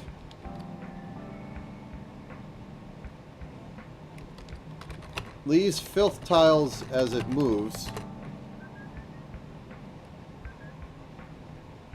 If you attack after it attacked you, you have a full chance of accidentally throwing the item you're trying to use. So a little annoying, probably get taken care of in like one good hit with a sword. Also probably can make it explode. Explodes when hit by fire.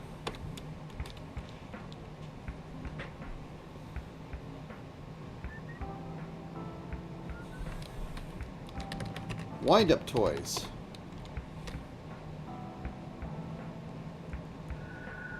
Spawns in roughly coordinated groups that patrol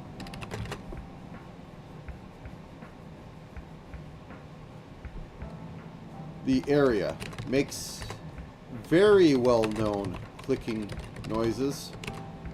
Occasionally stop to self-wind if there are multiple toys. One toy cannot wind itself.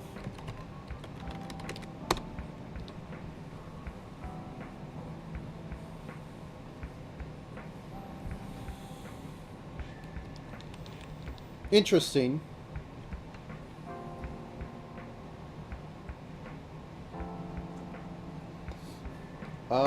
What else?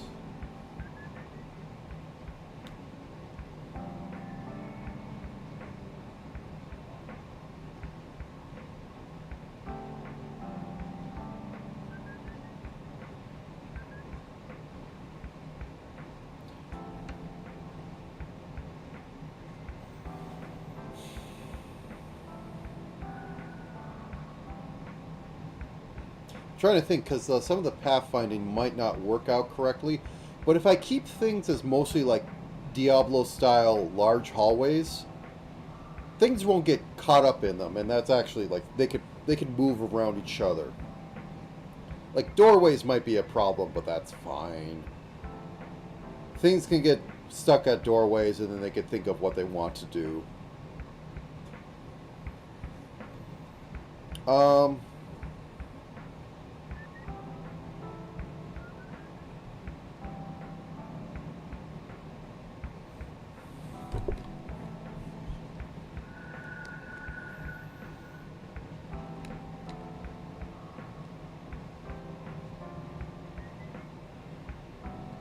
Oh, here's a weird one. Rush spiders. Or ice spiders. Can only move by sliding across. Do not move one space. So they're weird things that basically if you're on a wall and they try to move towards you, they might be able to get to you instantly. But if you stay away from the wall, they'll just hit the other corner. Think ice puzzles.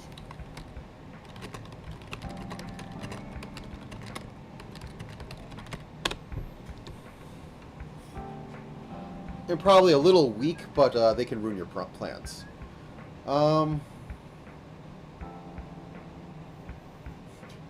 Yes, please, script. Make every enemy take 4 hours to design and implement. Though that is what I enjoy doing.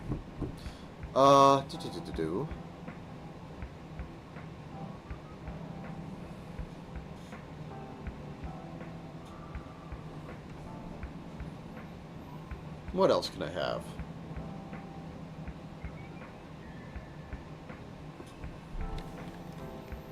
Bouncers. When they attack, they throw you in a random direction from them.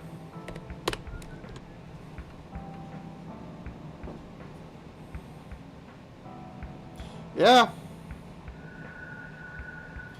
This is why I'm making a lot. Bouncers is interesting. I kind of like it. It's funny. Just pick a spot like 6 tiles away, draw a line, and throw you at him.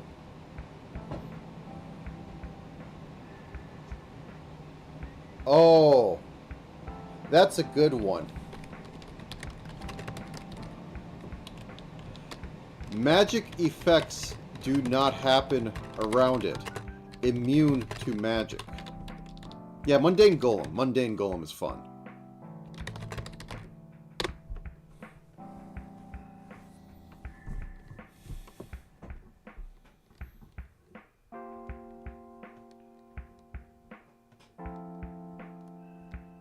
Here's one. Dapper Goblin. Why did I say... I've been using golems too much. Dapper Goblin. High stats. Unless there is filth or blood near it. Has magic to clean that. And will do it first.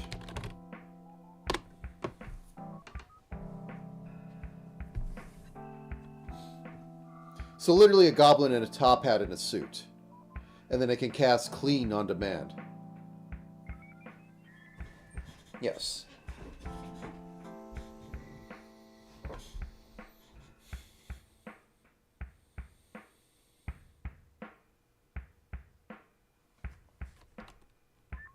Oh, here's one.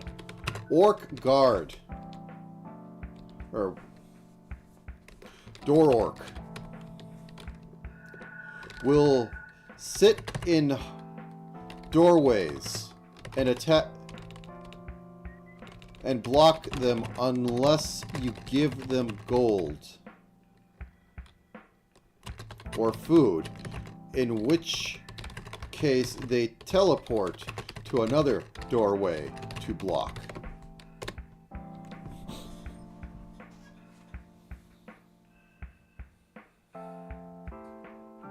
I still think doors should be 1 by 1, which might cause issues with other pathfinding, but we'll deal with that, and unless we have like 7 things pathfinding around, it shouldn't be a problem.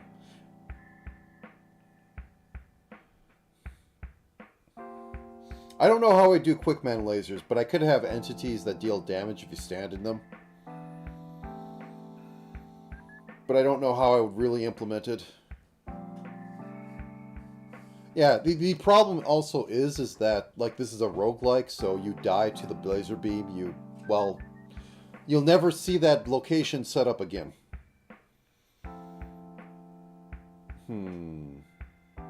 I must use big brain to think of more things. Also, I found out that VTuber Studio has RTX mode, and I have RTX on my graphics card, so, yeah. Mildly better tracking. I can't wink. I can't even blink half the time.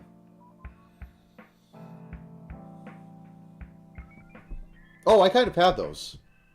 I have the wall, but I don't have the one that brings you back, but that is an idea. Trespasser hands. Teleport around dungeon. If see you, will drag you to your portal area.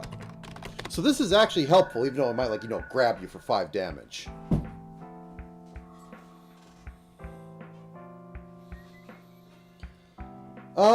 That might be a thing to do, but what's a good idea for it?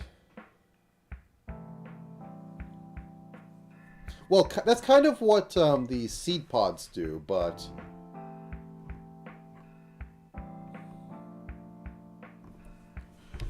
Creeping tree.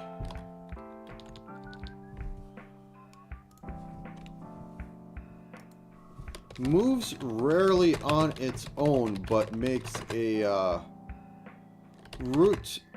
twisted root tile that can be attacked when it moves.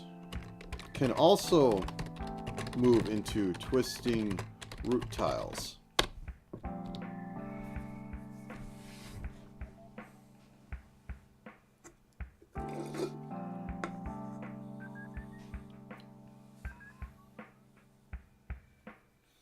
I've kind of done that before. It will muck around with pathfinding, but as I said before, if I make them entities, generic entities, that, yeah.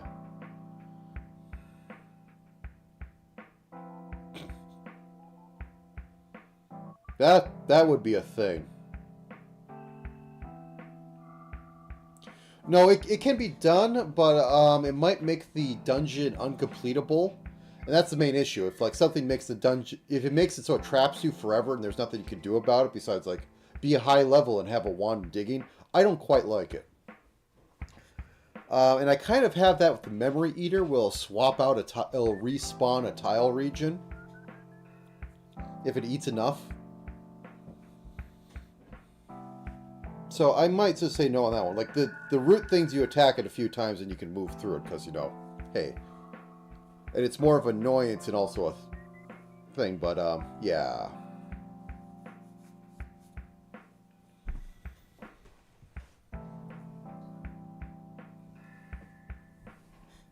Creeping tree might be also rare.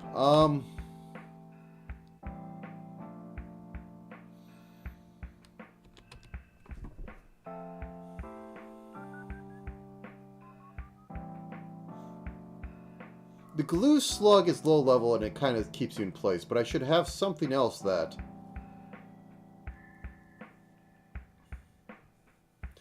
keeps you in place for a second.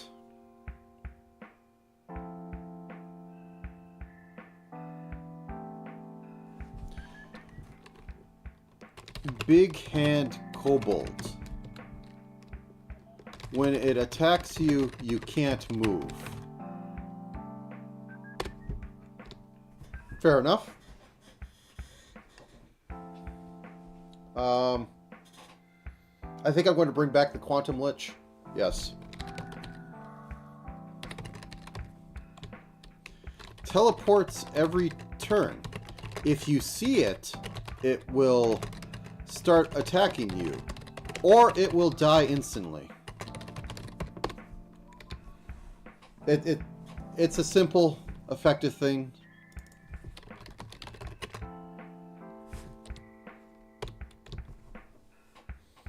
And it's dumb and memorable.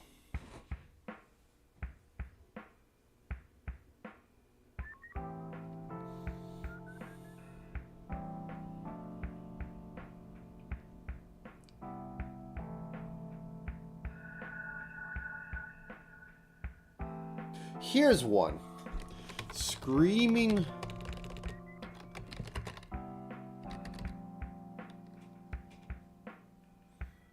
Possibly. I like that too. Screaming Skull. You cannot drink potions, because you scream along with the skull. So, the Screaming Skull sees you. It does nothing for a turn besides it starts screaming. Then as long as it's screaming and you can see it, you scream too. And it'll just be annoying in the log saying, you scream along with the skull. Until you, like, kill it or you get out of range of it. Then you can drink potions.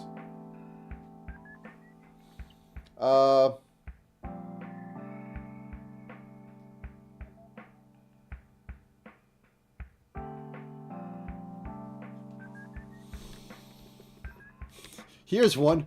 Alluring dancing lizardkin made. Starts dancing and you cannot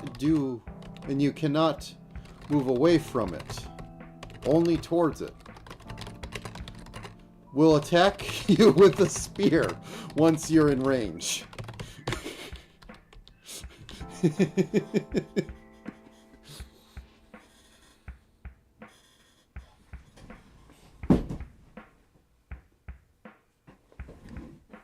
Okay, that's a thing.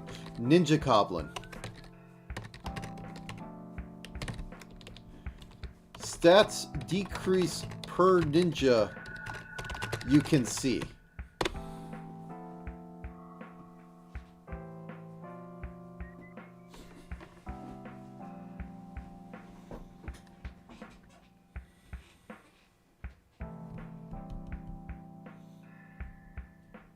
I want to have an inverse of that somewhere too. Like, the more you can see, the more powerful they are. We kind of have Cerberus, but, yeah. What's something that's the inverse of that? Swarm bugs. Totally don't look like Zerglings, and they deal more damage the more... See.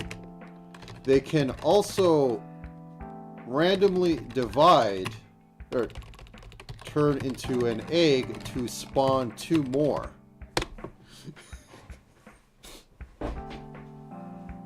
Terrible. And technically low level. But yeah. I think I have a list of about 60 enemies here. If I implement all these and sprite all these, I will be a true programming or true roguelike god in this instance, but I don't think that'll happen. We'll see. Yeah, pretty much. I forgot Epon, the guy who did Jupiter Hell and Doom RL. He has Alien RL. And his, he said, if anybody wants to sue him, they'll have to say, this is I'll just say, this is based off the old game of Alien, whatever, or Alien Swarm or something. And if they come and sue him, they'll say, like, no, this is a parody of Aliens. And you'll see how far you can get away with that one. Though he did get told to cease and desist about Doom RL, now known as DRL. Who currently is actually coming back and making Jupiter Hell Classic, which is really interesting, and it means he's actually streaming development again. I cannot catch it now, but yes. Which is, he's literally going back to the Doom RL engine and porting back Jupiter Hell things and like adding like some other functionality to it. It's not like a demake, it's kind of a remake, but only in a modern way. So it could be literally, the tagline could be modern gameplay made classic. And now you know it's actually a roguelike, a turn-based roguelike, and not a twin-stick shooter.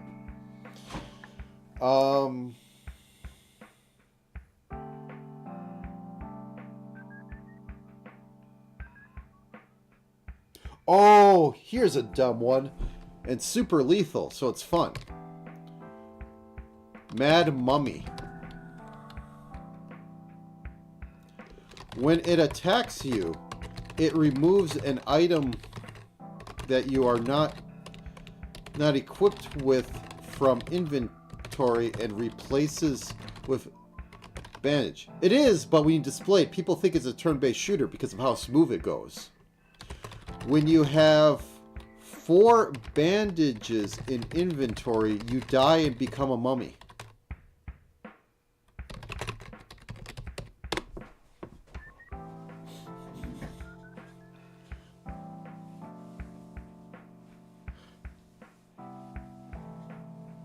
That's an interesting one, and relatively simple to set up. Also, you know, you could just like kill it in one hit with fireball. Any other classic things?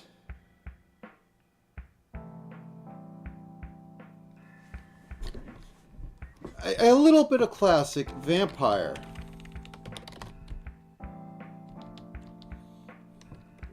Only moves indoors, i.e. dungeon tiles, and moves around in a mist form, in a fog form, until it is next to you.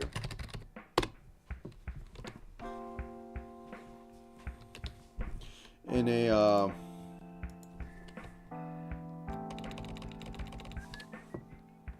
semi-invuln.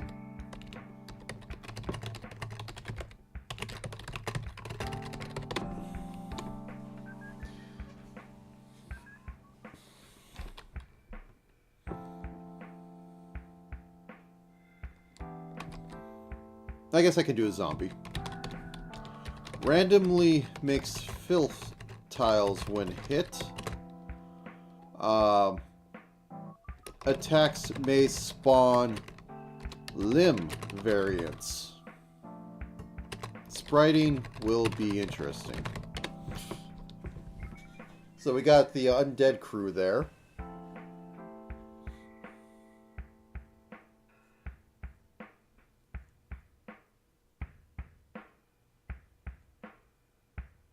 Oh, I got one. Imp.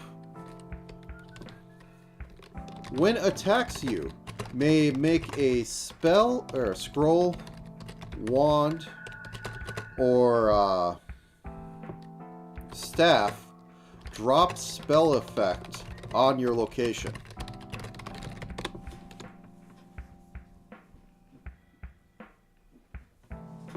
Make a held.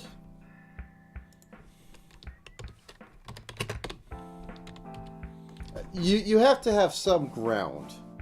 Like, Lethal Company literally had a slime monster you couldn't kill but would get you.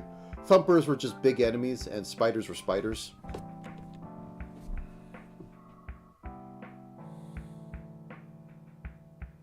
Speaking of spider, creates web tiles that when stepped on alert it to your presence. Also, you are glued for one turn. That can also spray web for a similar effect.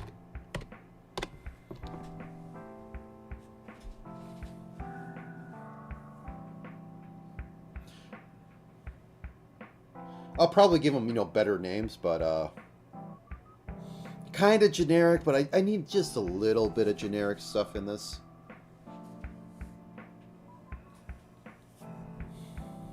They could be fit into the common ones as a rarity, so you could be surprised by how generic the enemy is.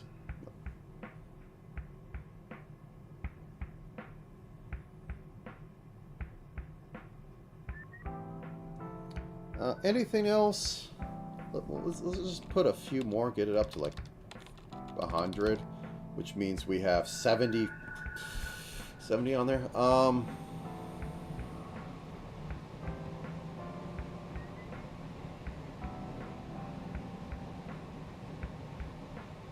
I kind of have that as the seed pod.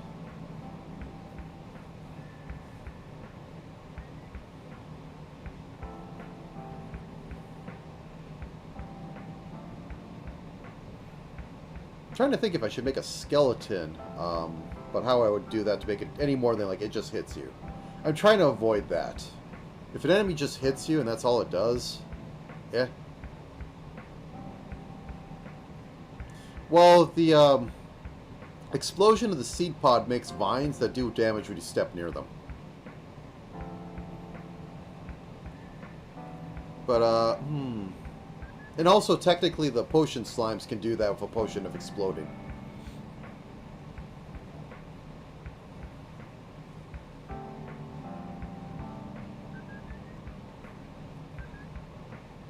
Oh, I get... Yeah, here's one. Janitor slime. Gains 8... searches out...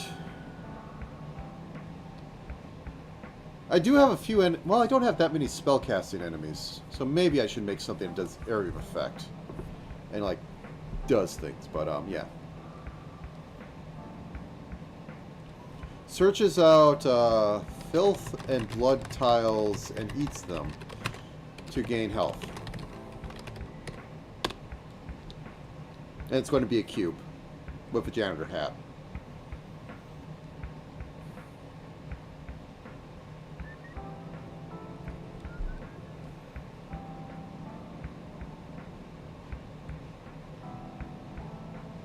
Oh, yeah, that is a thing. Balloon golem. Harmless. Though if hit with fire or electricity, explodes.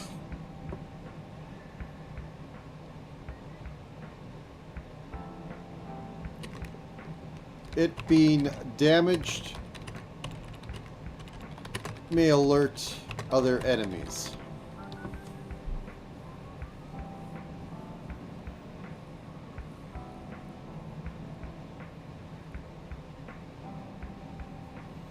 Yes.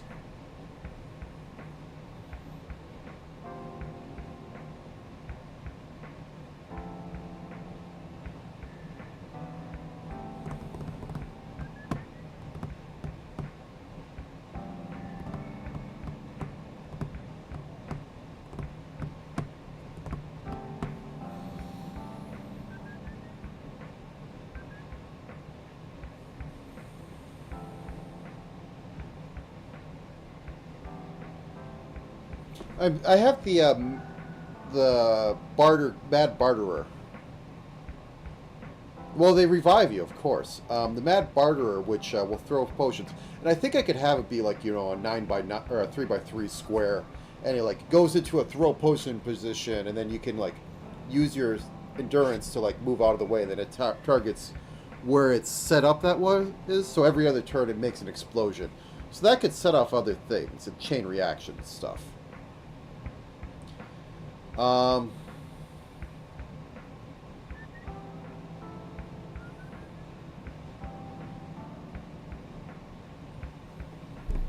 But yeah, I don't have too many area of effect ones, which can cause fun things to happen. I don't even have, like, ice enemies, and I should probably have a few of those.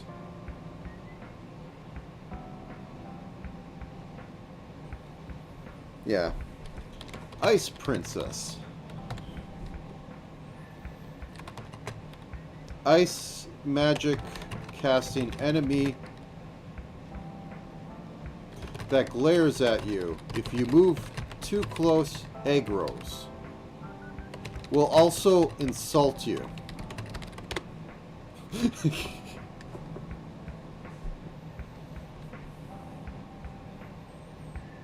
And ice also destroys your bottles, your potions.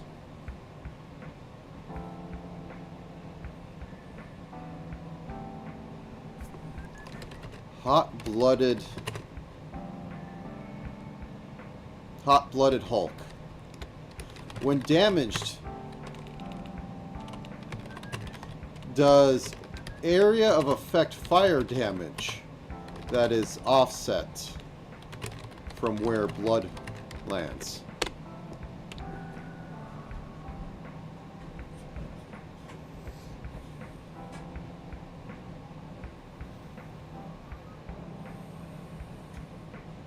So that can burn your scrolls and your wands and your staffs. I forgot if I think electricity should be able to damage your metal objects. So I need another like caster thing. I already have the beetles, but they're kind of more threat. They're not that.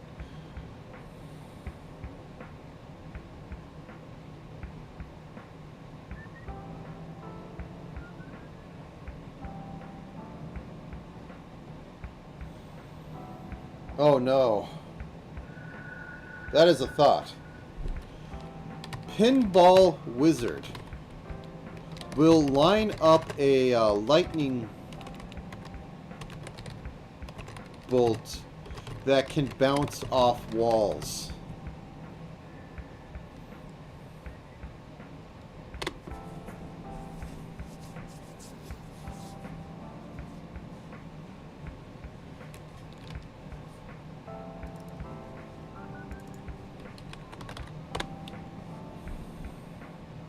Yeah. And I'll have the pinball wand or something, which is literally just electric wand that bounces stuff off walls. I'll have to code that, but yeah, that takes care of the Trinity. For that sort of stuff. I need some lower level, like, things. I think the imp could, like, you know, throw fireballs too, but yeah.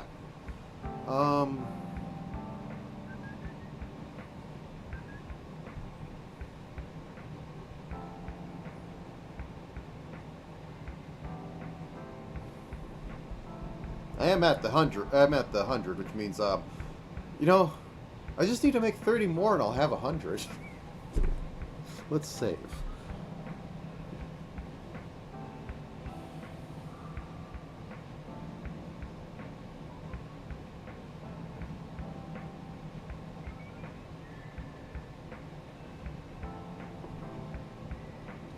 You know, I could also do more things with the frost. Oh, frost wolves deal cold damage and create short-lived ice tiles that when you step on, you keep going. Sure.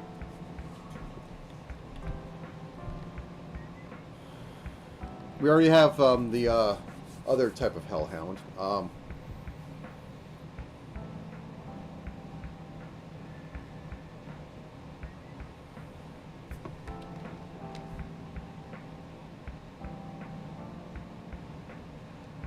Static.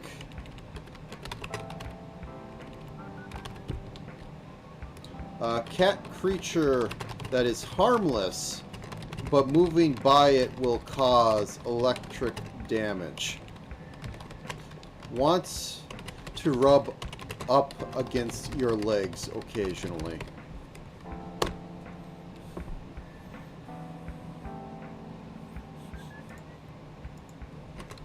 Killing it offends the cat god. Cat god. Spawns in end area and is harmless if you haven't... This is actually a thing from Adam. Haven't harmed a cat. If you have, you will see its vengeance.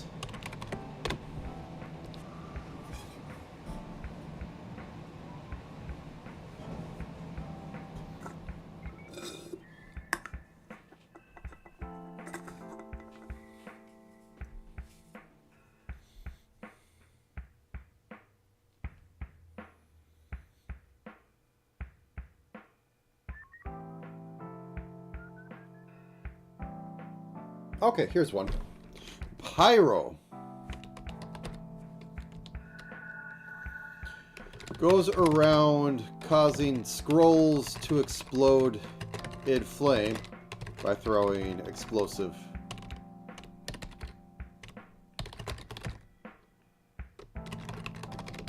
Laughs manically.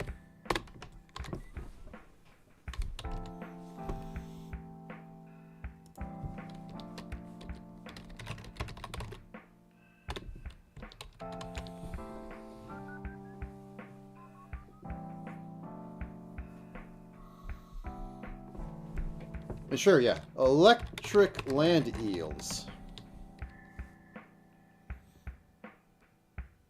Slippery things that can retreat from you, or up to 4 spaces. Otherwise, deal electric damage.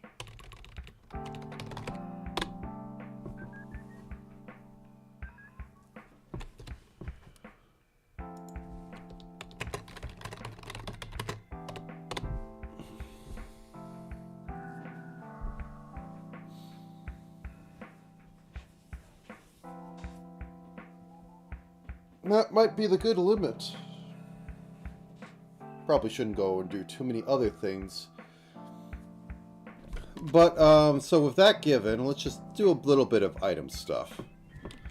So we want weapons like swords, spears, clubs, of foo. So we want some suffix. I'm not going to do full prefix thing. I'll just have a little bit of rider damage for other things. And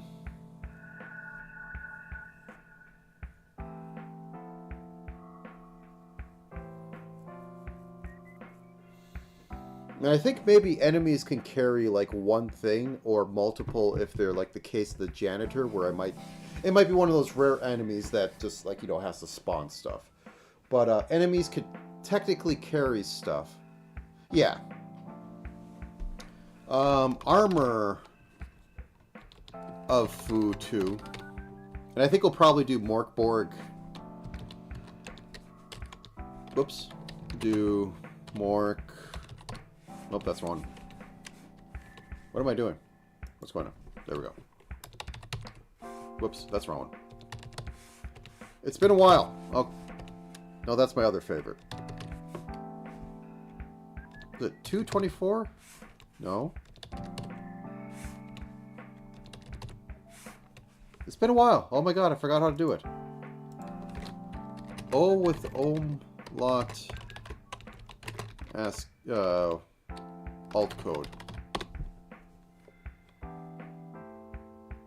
I think it's like 228. No, 223? No, let's get in there. The uppercase is 214. The lowercase is 246. Okay, I know why. It's been a while.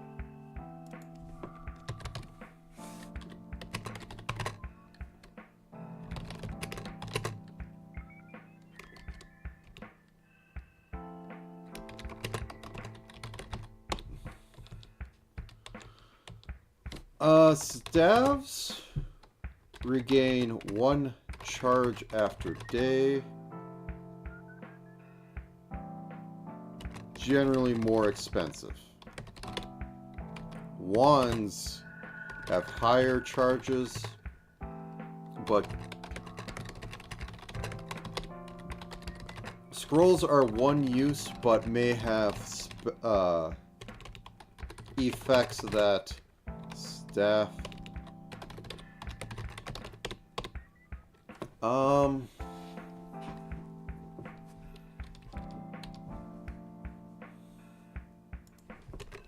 Must be in.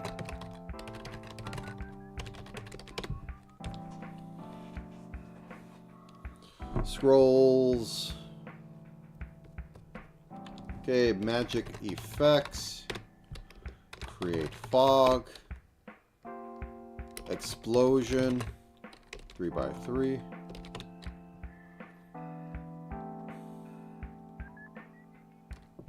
Frost. 3x3. Or ice bolt. Fire bolt. Lightning bolt.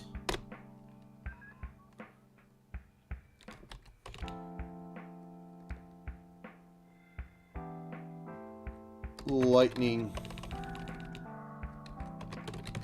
ball. Ping ball wizard.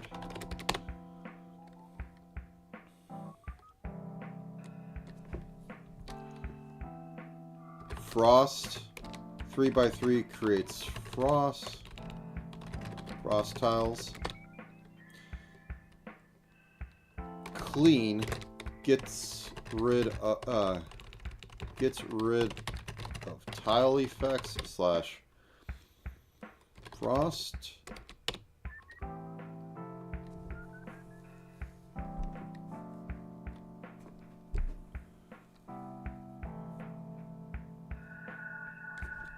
Frostburst.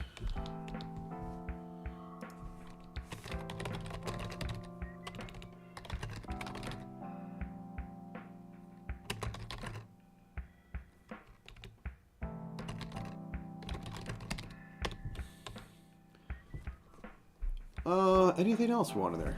Well, magic arrow. Physical damage, somewhat high.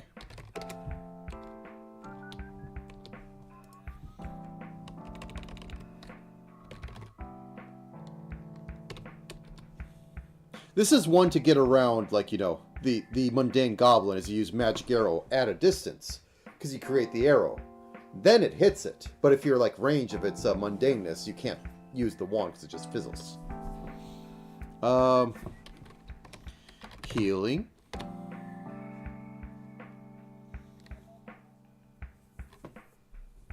That's a simple one. Jaunt. Teleport. Glue. Target is glued.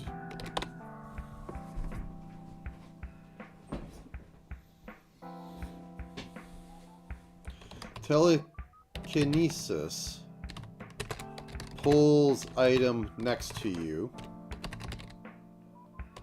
Pulls item to your tile.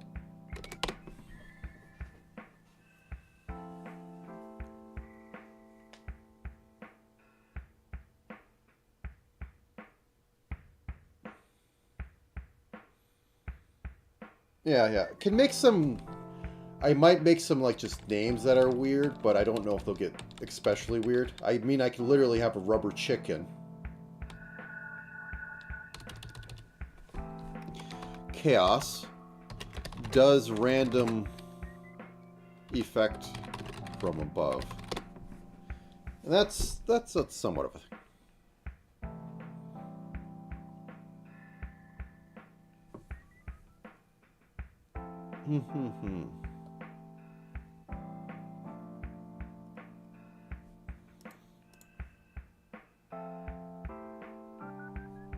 I mean, I could have a few of these. Corrosion deals massive damage to inanimate things. Smite deals massive damage to undead things. Death deals massive damage to living things. The bane of your existence. Potions can have magic effects. 2. Thrown or drank. Go ahead, drink potion of death.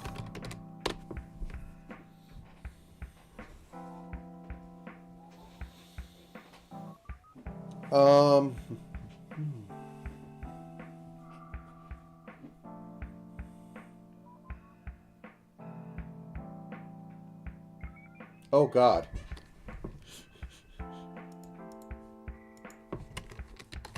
If drunk as potion, you cannot drink for rest of day.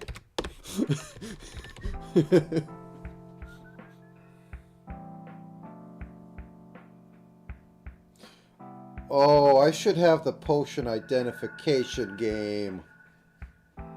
Oh, that would be so dumb. That might be difficult, but I think I'll put it in there.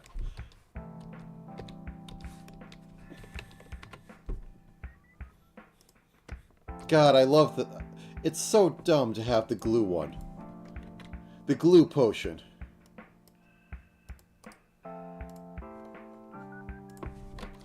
Polymorph. Turn into shape. This may require some interesting entity setup. I probably can just get away with is sheep flag. Because it can be a sheep, it can then have the defense of a sheep, it can then have the sprite of a sheep, and then it can just have them walk around randomly as sheep. And then it can have a timer on the sheep timer, because if it's greater than 1, that means it slowly goes from that. But then it won't, like, drop anything, but yeah. And then if you're turned into a sheep, you just can't do anything but move around.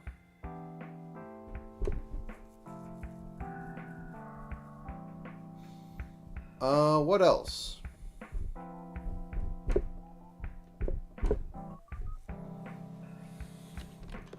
Color spray. Change the color.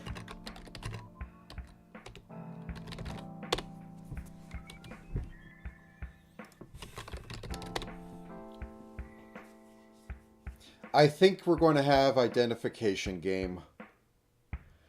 I think there's going to be some things that you can, like, a gray metal wand might have death, corrosion, or jaunt on it. I'll have some rules like that. But I think identification game works with this, even though it is terrible and people don't generally like it. But you might be able to identify stuff by how much it sells for at the counter. So, fun. Identify. We'll identify things. And I guess I can have stuff like if you've identified a potion of glue, you can identify a thing of glue. A sword of glue sounds funny.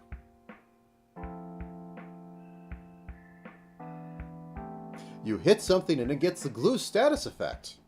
That's actually very useful because you can run away from it. Because it'll burn a turn trying to move.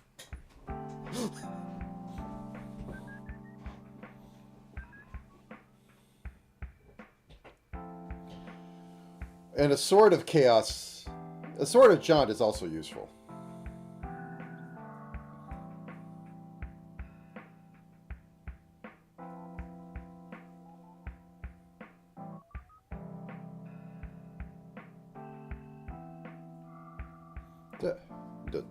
Duh.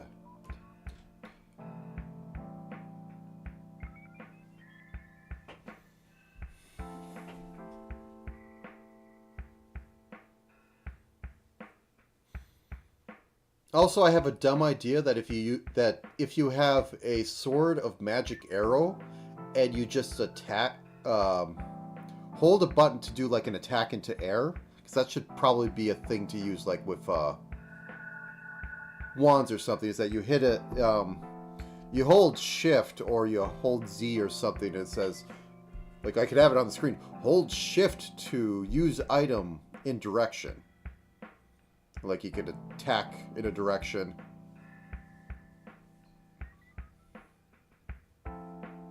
Like swords or something, it can like, you know, be around there, and then other things you can have it. Yeah.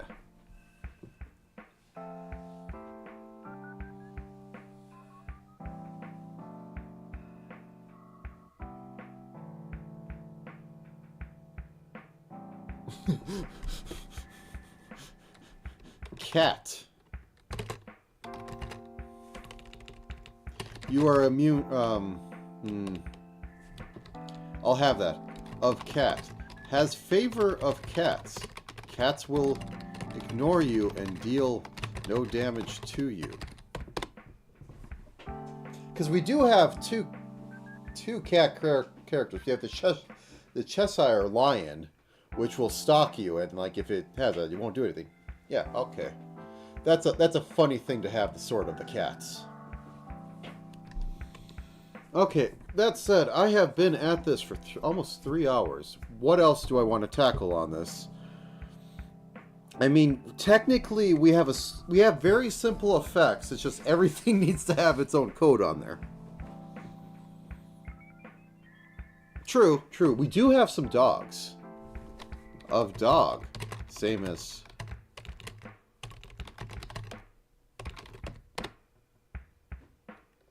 Yeah, yeah, yeah.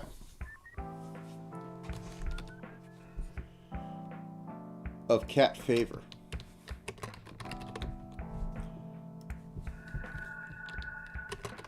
If I was insane and I could program better, faster, I probably would have it like summon a dog ally or a cat ally every once in a while.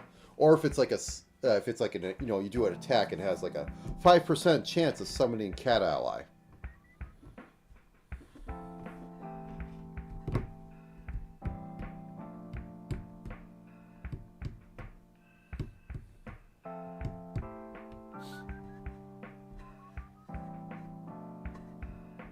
And yeah, yeah, okay. That said, if you slay a cat with a cat favor, it all goes away. Though why would you?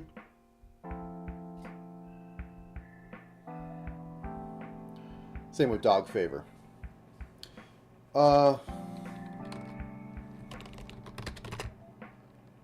Yeah, yeah.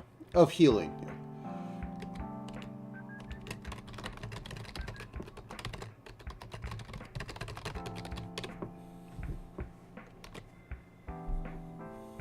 So why would you? It's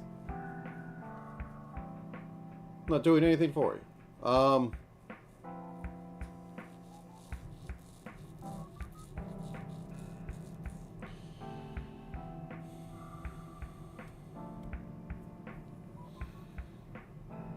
And we also need just some weird artifact stuff. Chaos Egg.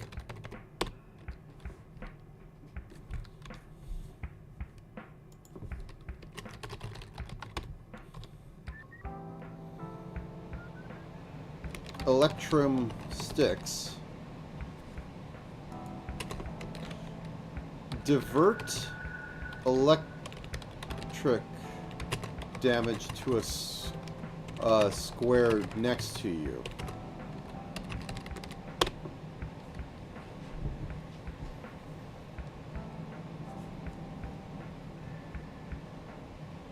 No, I'm adding that ad. That's dumb. That's perfect. Of party favor. Makes joyous noises and confetti on some attacks.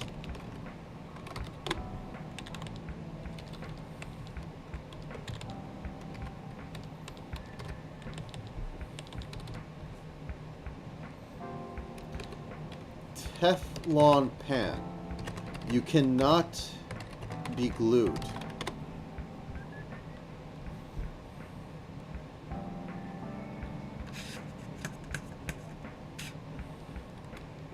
Iron ball. And I think these shouldn't tell you what they do. Iron ball. You cannot be thrown or moved against your will.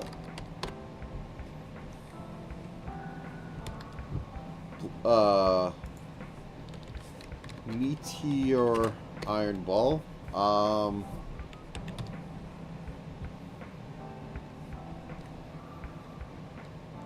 Tub of catnip. Cats spawn when you pick this up.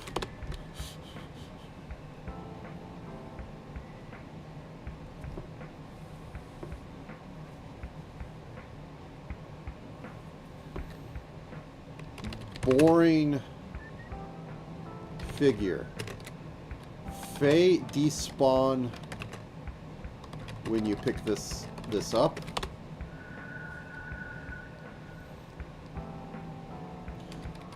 Platform shoes.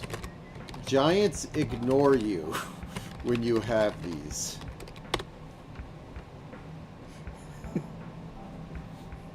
Because you're big now. Why would they attack you?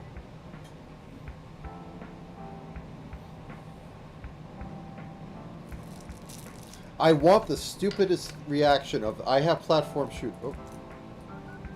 Clothing vat can either respawn once on death or... Oh, cloning vat. Maybe.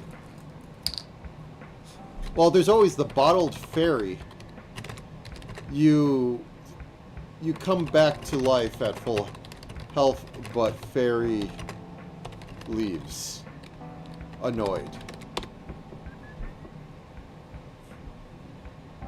And now for one, a copper rod. Randomly,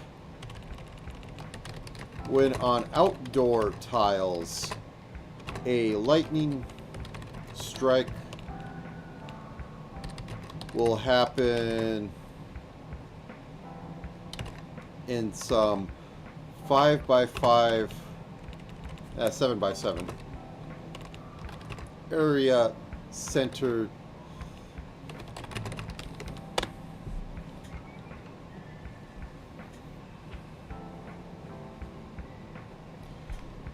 prismatic orb. When hit by elemental damage, change it into other elemental damage. Elemental damage you do is also randomized.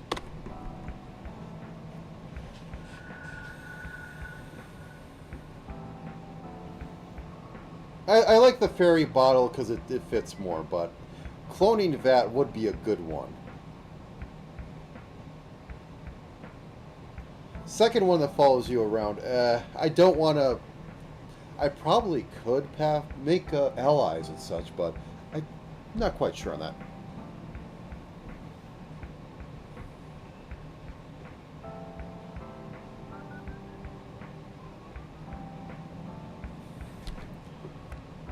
Chattering Skull. All enemies...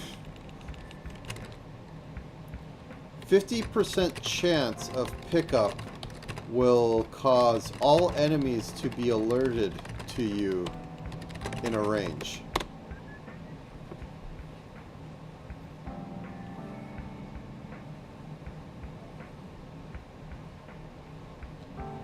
Gold? It's gold.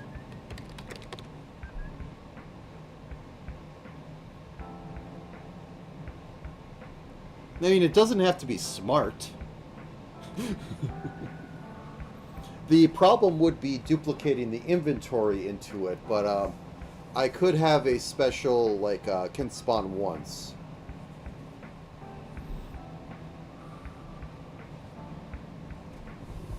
Yeah, let's have that. Dark Mirror. 50% chance of breaking when picked up and spawns a evil version of you on map. Alright, let's say 20. And it can have its own code thing where, like, basically it'll just say, I have wand, it's marked as defensive, use it on you. And it doesn't care about identifying stuff, it just doesn't use it. And then when it dies, it drops all the stuff you had. Which should include a dark mirror.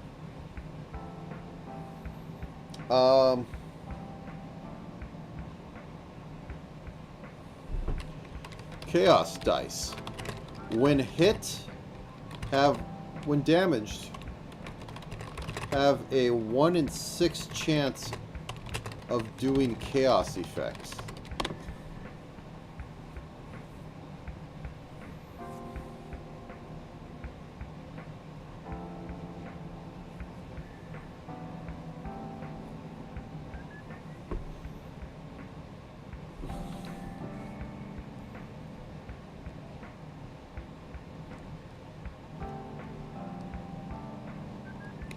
Rubber chicken.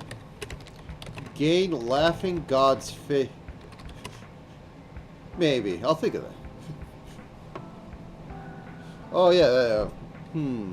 I don't know how to implement that. I do have a dash mechanic, but we'll see.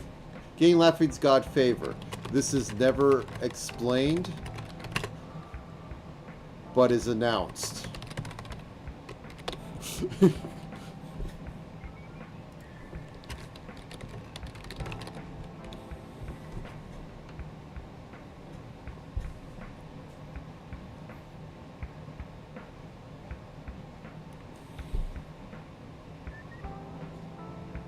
Yeah, possibly.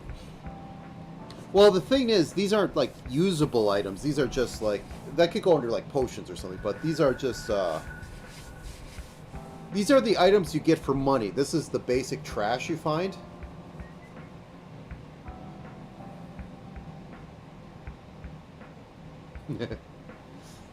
True, true.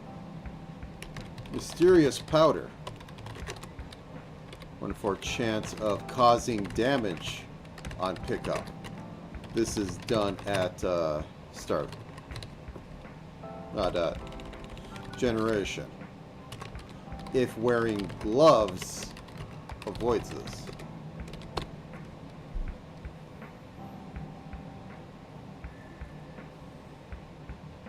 Oh no, that means that the thrower can pick up mysterious powder, throw it at you, and now you take massive damage from the mysterious powder bag.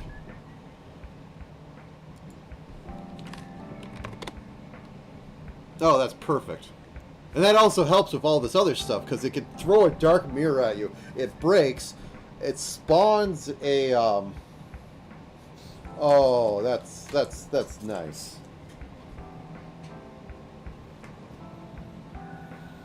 It'll never happen, but it'll be amazing when it does.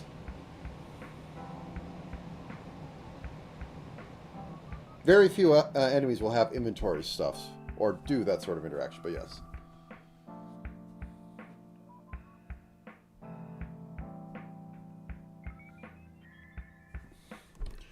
Crystal Skull. Upon picking up, summons aliens. They don't do anything but complain.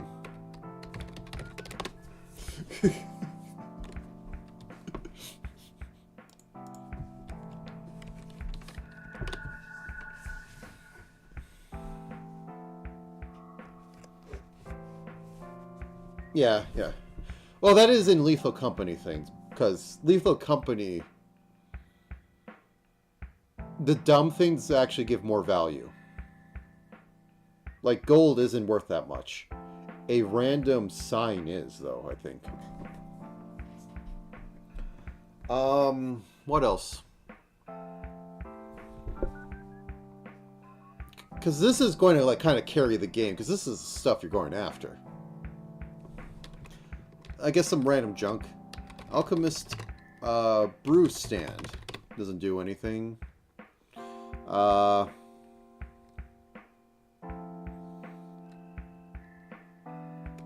Giant stone dagger.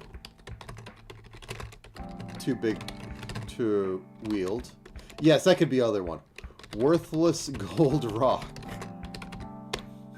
But yeah, gold has a use. You drop it in front of... It's going to be somewhat of a common one. You drop it in front of a door orc and he goes away. A door orc, also known as a dork.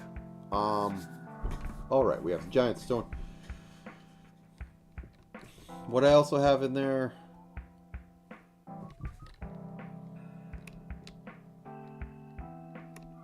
Mega's Book of Blackmail. Very, very high value.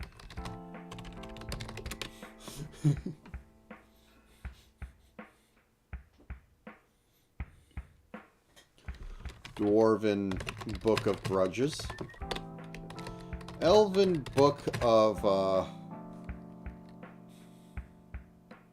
Insults. Gnomish Book of Plotting.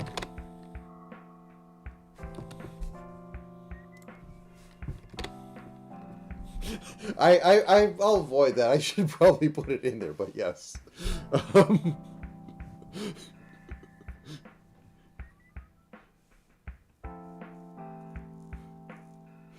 Of racial insult sounds kind of... We'll think about that. It'll be a rare spawn. What else?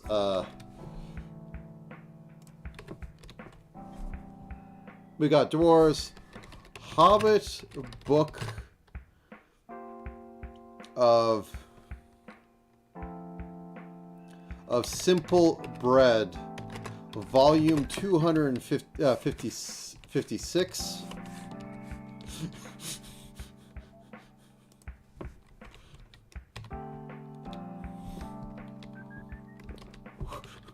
Orcish picture book of warfare.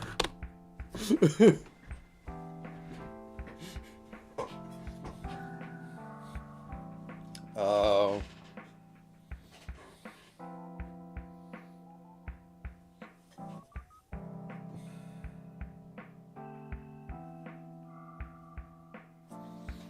Humans Book of Unity and other hilarious jokes.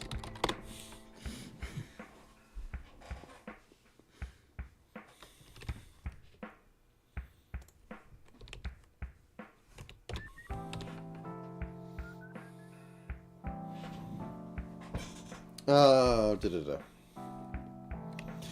Drow's Book of Not Tying.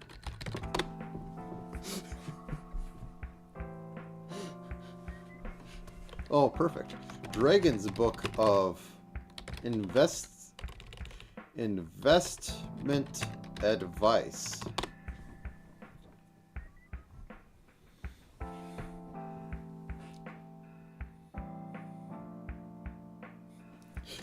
Giant's Notepad of Ode Goats.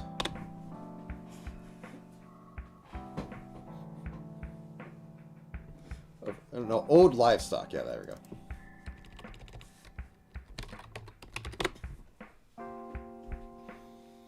So we got humans, we got elves, we got the orcs, we got the goblins, we got the gnomes. Okay, goblins should be there. Goblins Book of How to Serve Humans.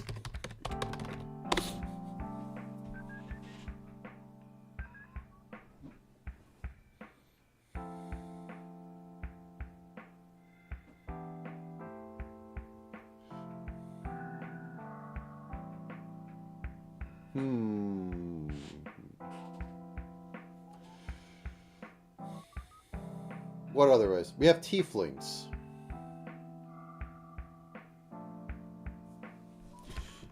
Demonkin's Lament. We're not like the others.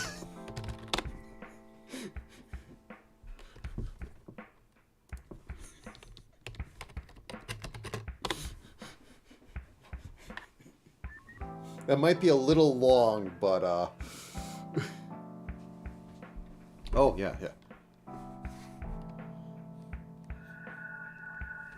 Outsider's Tome of Revelations.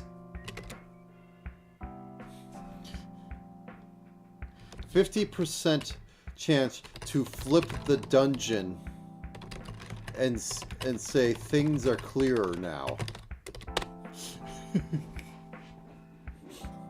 Literally flip everything across the x-axis.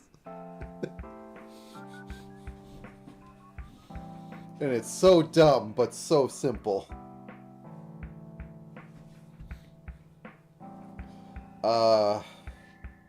Really, in Fate Grand Order, it should have been Outsider.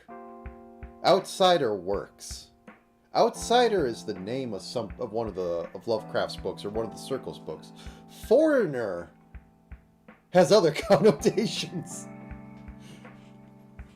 But it does work. I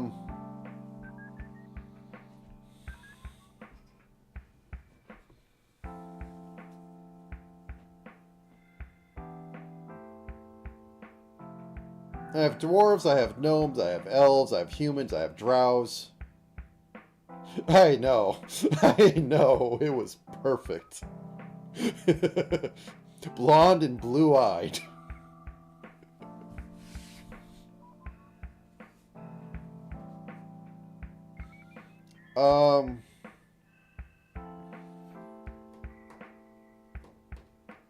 Any other common race?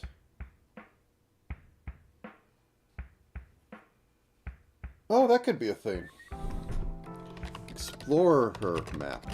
Chance of showing an unexplored tile with treasure box in it.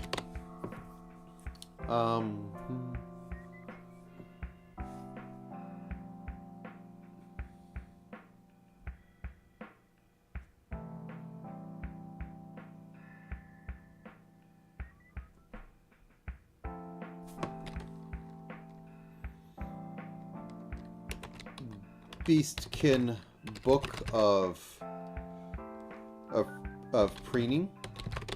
There we go.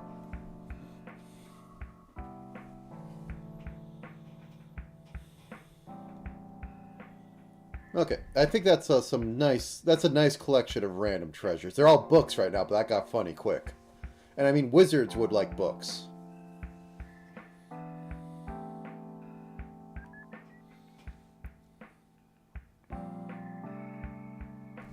Oh, here we go. Just random junk.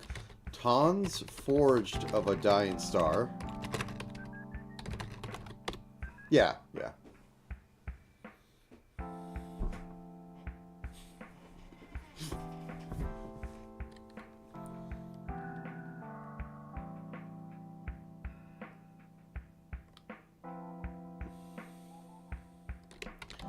Cup that held the blood of a god.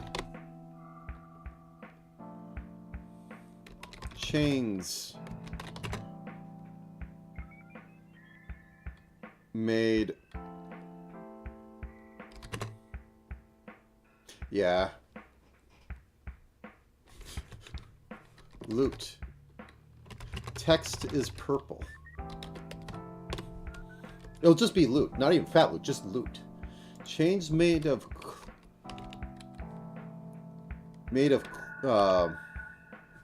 clay chains made of a god's flesh.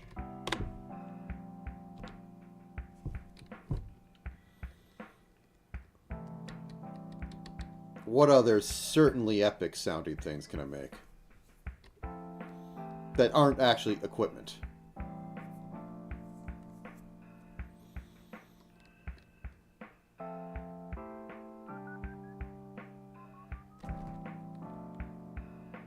I was making a...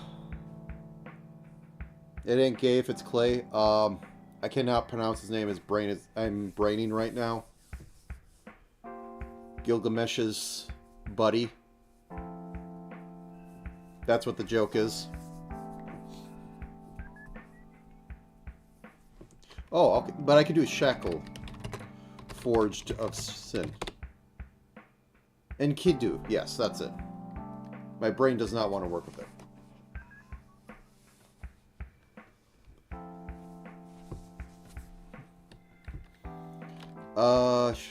Shackles forged of sin.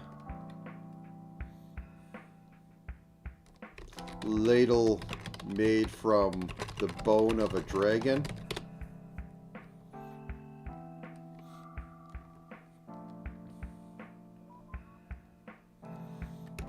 Gem made from the eye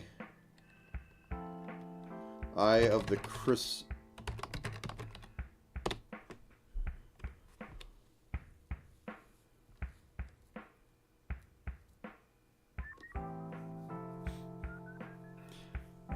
How did that? Perfectly ordinary object. It's a perfectly ordinary object, but you can but you can't describe it, nor could you group it with other objects. You can't say that it's heavy or light, but it's an ordinary weight. Nah, Head of Vecna doesn't go in here. Though I think unironically that Wizards have released something that has the toenail of Vecna, because they aren't done ruining everything yet. Sells oddly well, yes.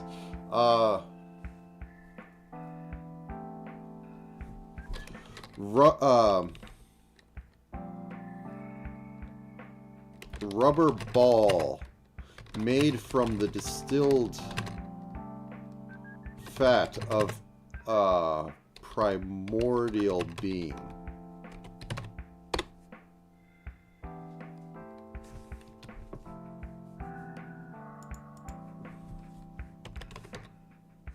Creature.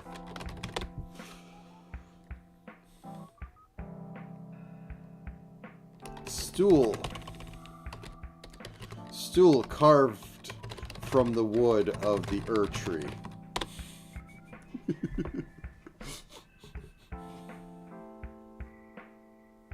If only. Nah. I already have the rubber chicken, and the rubber chicken is ominous as is. As it should be.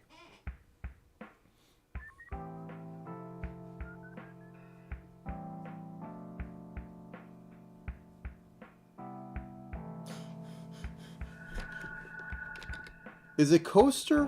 What is it? Drink coaster.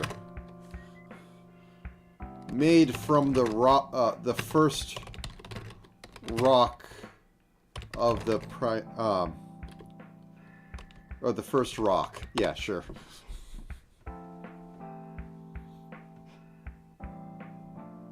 Just utterly dumb but epic. That is the theme I'm going for like the actual treasures. I might even only have one of these ever spawn in the game. Like, they'll be, like, distributed across the worlds. But they'll only spawn once. You can only redeem them once. You can only see them once. If you see them, they get taken out of the pool.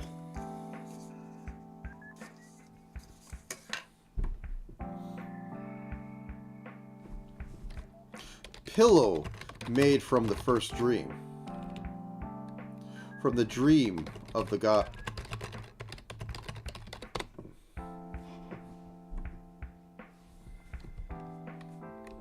Crockpot. Of the god of steam. Yeah, sure. Or no, the god of magma.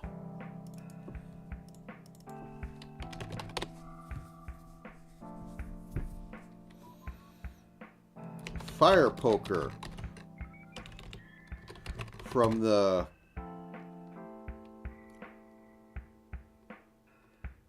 fire poker of the god of the hearth.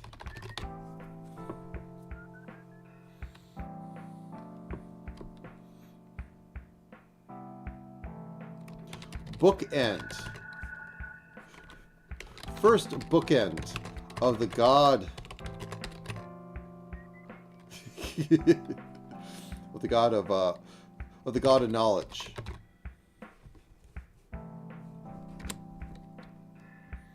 Nah, that's a little too epic for being, well, still being epic.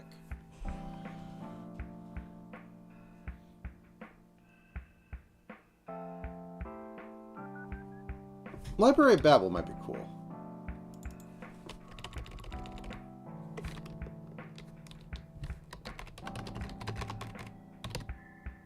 Yeah, that's this kind.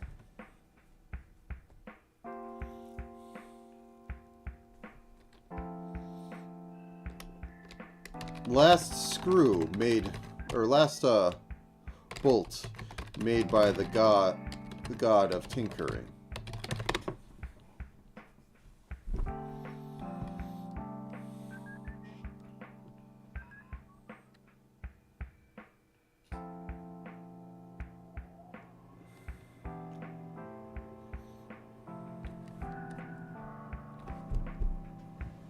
Whoops. A little too in-physical. Also, that said, it's a little past noon. I'm getting a little hungry. And I can think of more of these other stuff. Technically, this isn't making stuff yet. This is just doing lists. Though, this is also a perfectly good thing to do in the middle of the 7-day roguelike when I need time that isn't programming and I can, you know, just add 20 more trash items. But maybe next week I will think about how to design the engine for this, which I mostly have from the SDL thing, but if I have to make any generic stuff, which I don't think I need to do because I think I have enough stuff that works. I might make a basic menu, but I can't make any direct code that works with it. Yes, yeah. You need breaks. Like, the breaks might be spriting, the breaks might be writing lore, the breaks might be cleaning up some code just to put some comments in there. Because you can't go full bore, I must think for 8 hours at a time. You need to do the chore stuff in order to stay sane. But yes, from March, I will have a pre-stream on March 1st where I will go over it and organize stuff, because I always have the stream beforehand. But then I will do at least 6 hours of streams every day till it gets done. Though I may code off stream because I'm not going to start up the stream in the middle of dinner because I had an idea of how to implement something. But yeah. And that will be it. I think I put literally 60 hours in last time I did this. I'd have to double check because I know I might do 2 streams a day where I take a break for a couple hours to, watch YouTube and just turn brain off completely, but yes. Yeah. But on stream, I am marathoning the heck out of this as much as I can, because that's what I did last time, and that was quite a thing. And I think it was the only time I broke my don't streams twice with a model rule, because I was streaming twice in the same day.